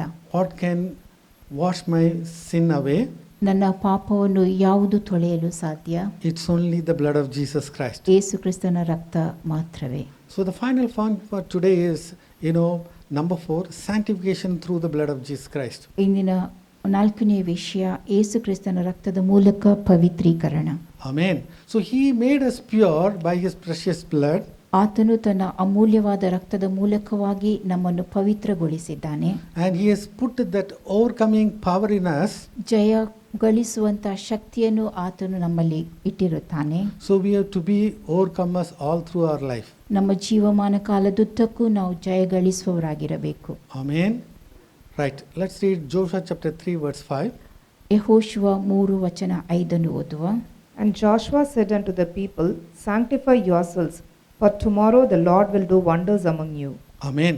So we have to sanctify ourselves. ನಮ್ಮನ್ನು ನಾವು ಶುದ್ಧ ಮಾಡಿಕೊಳ್ಳಬೇಕು. We are in the world. ನಾವು ಈ ಲೋಕದಲ್ಲಿ ಇದ್ದವರಾಗಿದ್ದೇವೆ. So we have to sanctify ourselves. ನಮ್ಮನ್ನು ನಾವು ಶುದ್ಧ ಮಾಡಿಕೊಳ್ಳಬೇಕು. And God is going to give us the victory. ಮತ್ತು ದೇವರು ನಮಗೆ ಜಯ ಕೊಡುತ್ತಾನೆ. Now we are going to read something from the second book of Timothy. It's very important for us. 2ನೇ ತಿಮೋಥಿಯಲ್ಲಿ ಬರೆದಂತ ವಿಷಯ ನಮಗೆ ಬಹಳ ಪ್ರಾಮುಖ್ಯವಾದುದಾಗಿದೆ. Let's read 2 Timothy chapter 2 verse 20. 2ನೇ Timothy 2ನೇ ಅಧ್ಯಾಯ ವಚನ 20 ಓದುವ. But in a great house there are not only vessels of gold and of silver, but also of wood and of earth, and some to honor and some to dishonor. I want you to look at the word. It says some to honor, some to dishonor. ಕೆಲವು ಗೌರವಕ್ಕೂ ಕೆಲವು ಅಗೌರವಕ್ಕೂ ಎಂಬುದಾಗಿ ಬರೆದ ವಿಷಯವನ್ನು ನೀವು ನೋಡಬೇಕೆಂಬುದಾಗಿ ನಾನು ಇಚ್ಛಿಸುತ್ತೇನೆ. But how will you become honorable vessel for God? ದೇವರಿಗಾಗಿ ಯಾವ ರೀತಿಯಲ್ಲಿ ನೀವು ಗೌರವಾನ್ವಿತ ಪಾತ್ರೆಯಾಗುತ್ತೀರಿ? Let's read verse 21. ವಚನ 21 ಓದುವ. If a man therefore purge himself from these, he shall be a vessel unto honor, sanctified and meet for the master's use, and prepared unto every good work. Amen. If a man therefore purge himself. ಒಬ್ಬನು ತನ್ನನ್ನು ಇಂಥವುಗಳಿಂದ ಶುದ್ಧಪಡಿಸಿಕೊಂಡರೆ. Amen. God has already washed us with the blood of Jesus Christ. ದೇವರಿಗಾಗಲೇ ನಮ್ಮನ್ನು ಯೇಸು ಕ್ರಿಸ್ತನ ಅಮೂಲ್ಯವಾದ ರಕ್ತದಿಂದ ಶುದ್ಧೀಕರಿಸಿರುತ್ತಾನೆ. So we have to purge ourselves. ನಮ್ಮನ್ನು ನಾವು ಶುದ್ಧೀಕರಿಸಿಕೊಳ್ಳಬೇಕು. because we are waiting for the bridegroom Jesus to come. ನಾವು ಮೊದಲಿಂಗನಾದ ಯೇಸು ಬರುವುದನ್ನು ಕಾಯುತ್ತಾ ಇರುವವರಾಗಿದ್ದೇವೆ. He is coming back for a glorious church. ಆತನು ಮಹಿಮೆಯುಳ್ಳ ಸಭೆಗೆ ಹಿಂತಿರುಗಿ So we ಬರುವವನಾಗಿದ್ದಾನೆ. are coming closer and closer for the coming of Jesus Christ. ನಾವು ಯೇಸು ಕ್ರಿಸ್ತನ ಬರುವಣಕ್ಕೆ ಅತಿ ಸಮೀಪದಲ್ಲಿ ಇದ್ದವರಾಗಿದ್ದೇವೆ. Suddenly one day he is going to come, ಪಕ್ಕನೆ ಒಂದು ದಿನ ಆತನು ಬರಲಿದ್ದಾನೆ.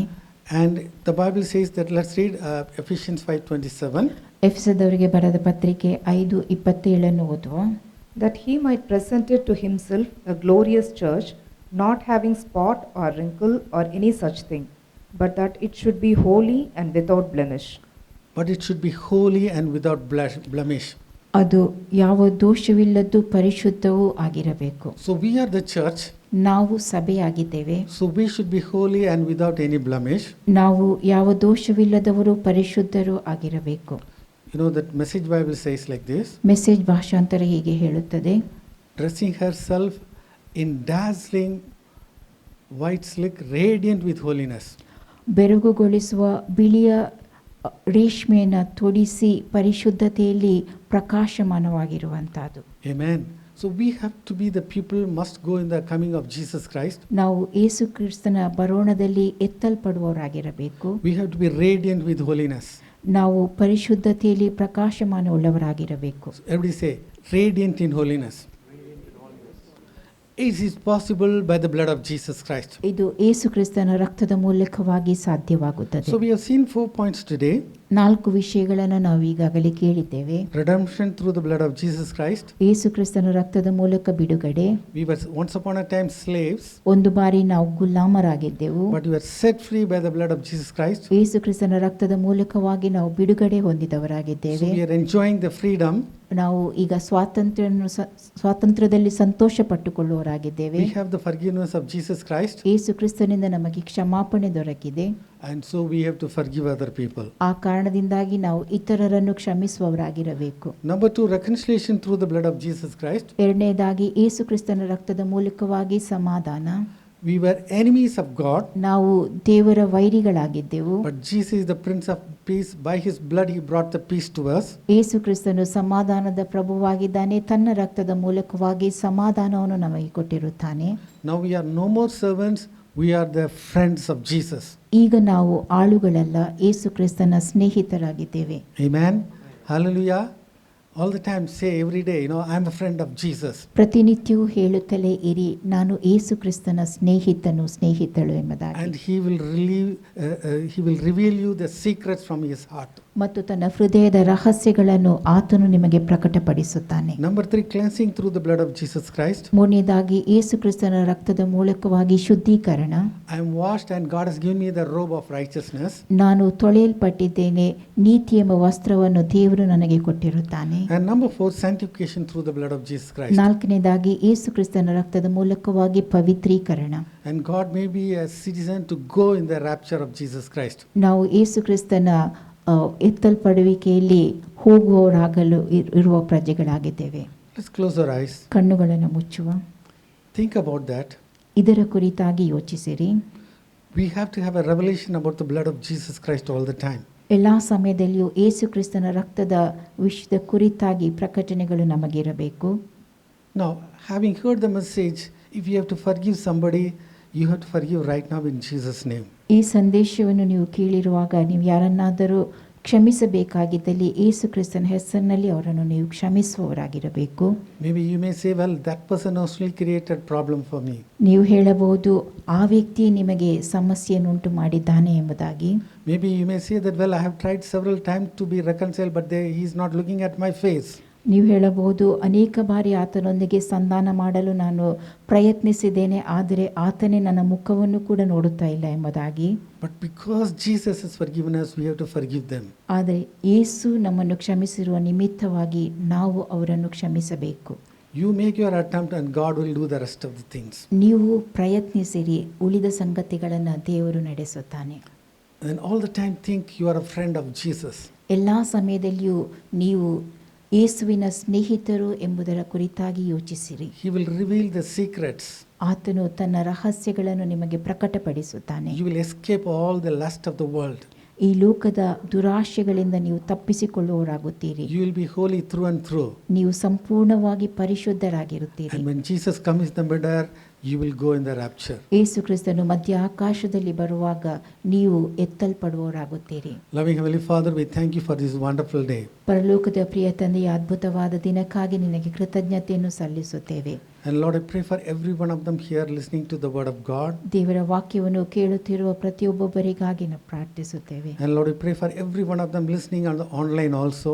ಆನ್ಲೈನ್ನಲ್ಲಿ ವೀಕ್ಷಿಸುತ್ತಿರುವ ಪ್ರತಿಯೊಬ್ಬೊಬ್ಬರಿಗಾಗಿಯೂ ಪ್ರಾರ್ಥಿಸುತ್ತೇವೆ. Lord, help them to forgive the other people. ಇತರರನ್ನು ಅವರು ಕ್ಷಮಿಸುವುದಕ್ಕಾಗಿ ನೀನು ಅವರಿಗೆ ಸಹಾಯ ಮಾಡು. Lord, I don't know their situation, but Lord, you know all their situations. ಅವರ ಪರಿಸ್ಥಿತಿಗಳನ್ನು ನಾನು ತಿಳಿದಿಲ್ಲ, ಆದರೆ ನೀನು ಅವೆಲ್ಲವನ್ನು ತಿಳಿದವನಾಗಿದ್ದಿ. By accident, they are not listening to the message, but your divine appointment, they are listening, O God. ಆಕಸ್ಮಿಕವಾಗಿ ಅವರು ಈ ಸಂದೇಶವನ್ನು ಕೇಳುತ್ತಾ ಇಲ್ಲ, ನಿನ್ನ ದೈವಿಕ ನೇಮಕಾತಿ ಮೂಲಕವಾಗಿ ಅವರು ಈ ಸಂದೇಶವನ್ನು ಕೇಳುತ್ತಾ ಇದ್ದಾರೆ. Lord, help them to forgive the people and let them be overcomers. ಇತರರನ್ನು ಕ್ಷಮಿಸುವುದಕ್ಕಾಗಿ ನೀನು ಅವರಿಗೆ ಸಹಾಯಿಸು, ಅವರು ಜಯಶಾಲಿಗಳಾಗಲಿ. And Lord, let them understand that, to God, you are the best friend, O Master. ನೀನು ಅವರ ಉತ್ತಮ ಸ್ನೇಹಿತನು ಎಂಬುದನ್ನು ಅವರು ತಿಳುಕೊಳ್ಳುವಂತಾಗಲಿ. Some people are going through loneliness. ಕೆಲವರು ಏಕಾಂತದಲ್ಲಿ ಇರುವವರಾಗಿದ್ದಿರಬಹುದು, ಏಕಾಂಗಿಗಳಾಗಿರಬಹುದು. And they may even tempting with the idea of even committing suicide. ಆತ್ಮಹತ್ಯೆ ಮಾಡಿಕೊಳ್ಳಬೇಕೆಂಬುದಾಗಿ ಶೋಧನೆಗೊಳಗಾಗಿದ್ದಿರಬಹುದು. But when you are washed with the blood of Jesus Christ, Jesus, Lord, you become our friend, O Master. ಯೇಸು ಕ್ರಿಸ್ತನ ರಕ್ತದಿಂದ ನಾವು ತೊಳೆಯಲ್ಪಡುವಾಗ ನೀನು ಸ್ನೇಹಿತನಾಗುತ್ತಿ. Where there is nobody, Lord, you are going to be our friend all the time, O God. ಯಾರು ಇಲ್ಲದೆ ಇರುವ ಸಮಯದಲ್ಲಿಯೂ ನೀನು ಎಲ್ಲಾ ಸಮಯದಲ್ಲಿಯೂ ಸ್ನೇಹಿತನಾಗಿರುತ್ತಿ. Let's understand the word of God, and the word of God, let it set free us once and for all. ನಾವು ಈ ವಾಕ್ಯವನ್ನು ತಿಳುಕೊಂಡವರಾಗಿ ಈ ವಾಕ್ಯವು ನಮ್ಮನ್ನು ಸಂಪೂರ್ಣವಾಗಿ ಬಿಡುಗಡೆಗೊಳಿಸಲಿ. Lord, we promise to give you all the glory and honor. ಘನಮಾನ ಮಹಿಮೆ ಎಲ್ಲವನ್ನು ನಿನಗೆ ಸಲ್ಲಿಸುತ್ತೇವೆ. In the wonderful name of Jesus we pray. ಯೇಸುವಿನ ಅದ್ಭುತವಾದ ನಾಮದಲ್ಲಿ ನಾವು ಪ್ರಾರ್ಥಿಸುತ್ತೇವೆ. Amen. Amen. Amen. Amen. Hallelujah. God bless you all. Amen. Alas, and did my Savior bleed, and did my soul then down? Would he devote that sacred name for sinners such as I?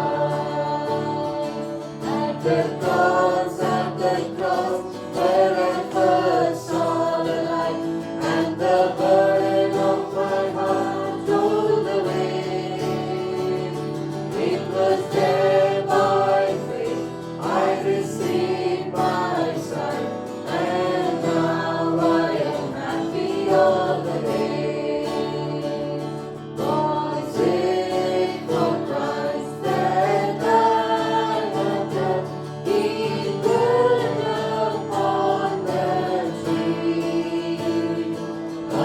Amazing pity, grace and love, and love beyond degree. At the cross, where I first saw the light, and the burden of my heart rolled away.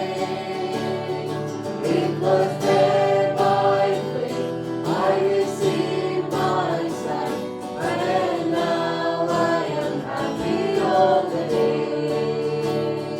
The drops of grief can carry pain, the death of now I own. Dear Lord, I give myself away. It's all that I can do. At the cross, where I first saw the light, and the burden of my heart rolled away. It was there by faith I received my sight, and now I am happy all the day. It was there by faith I received my sight, and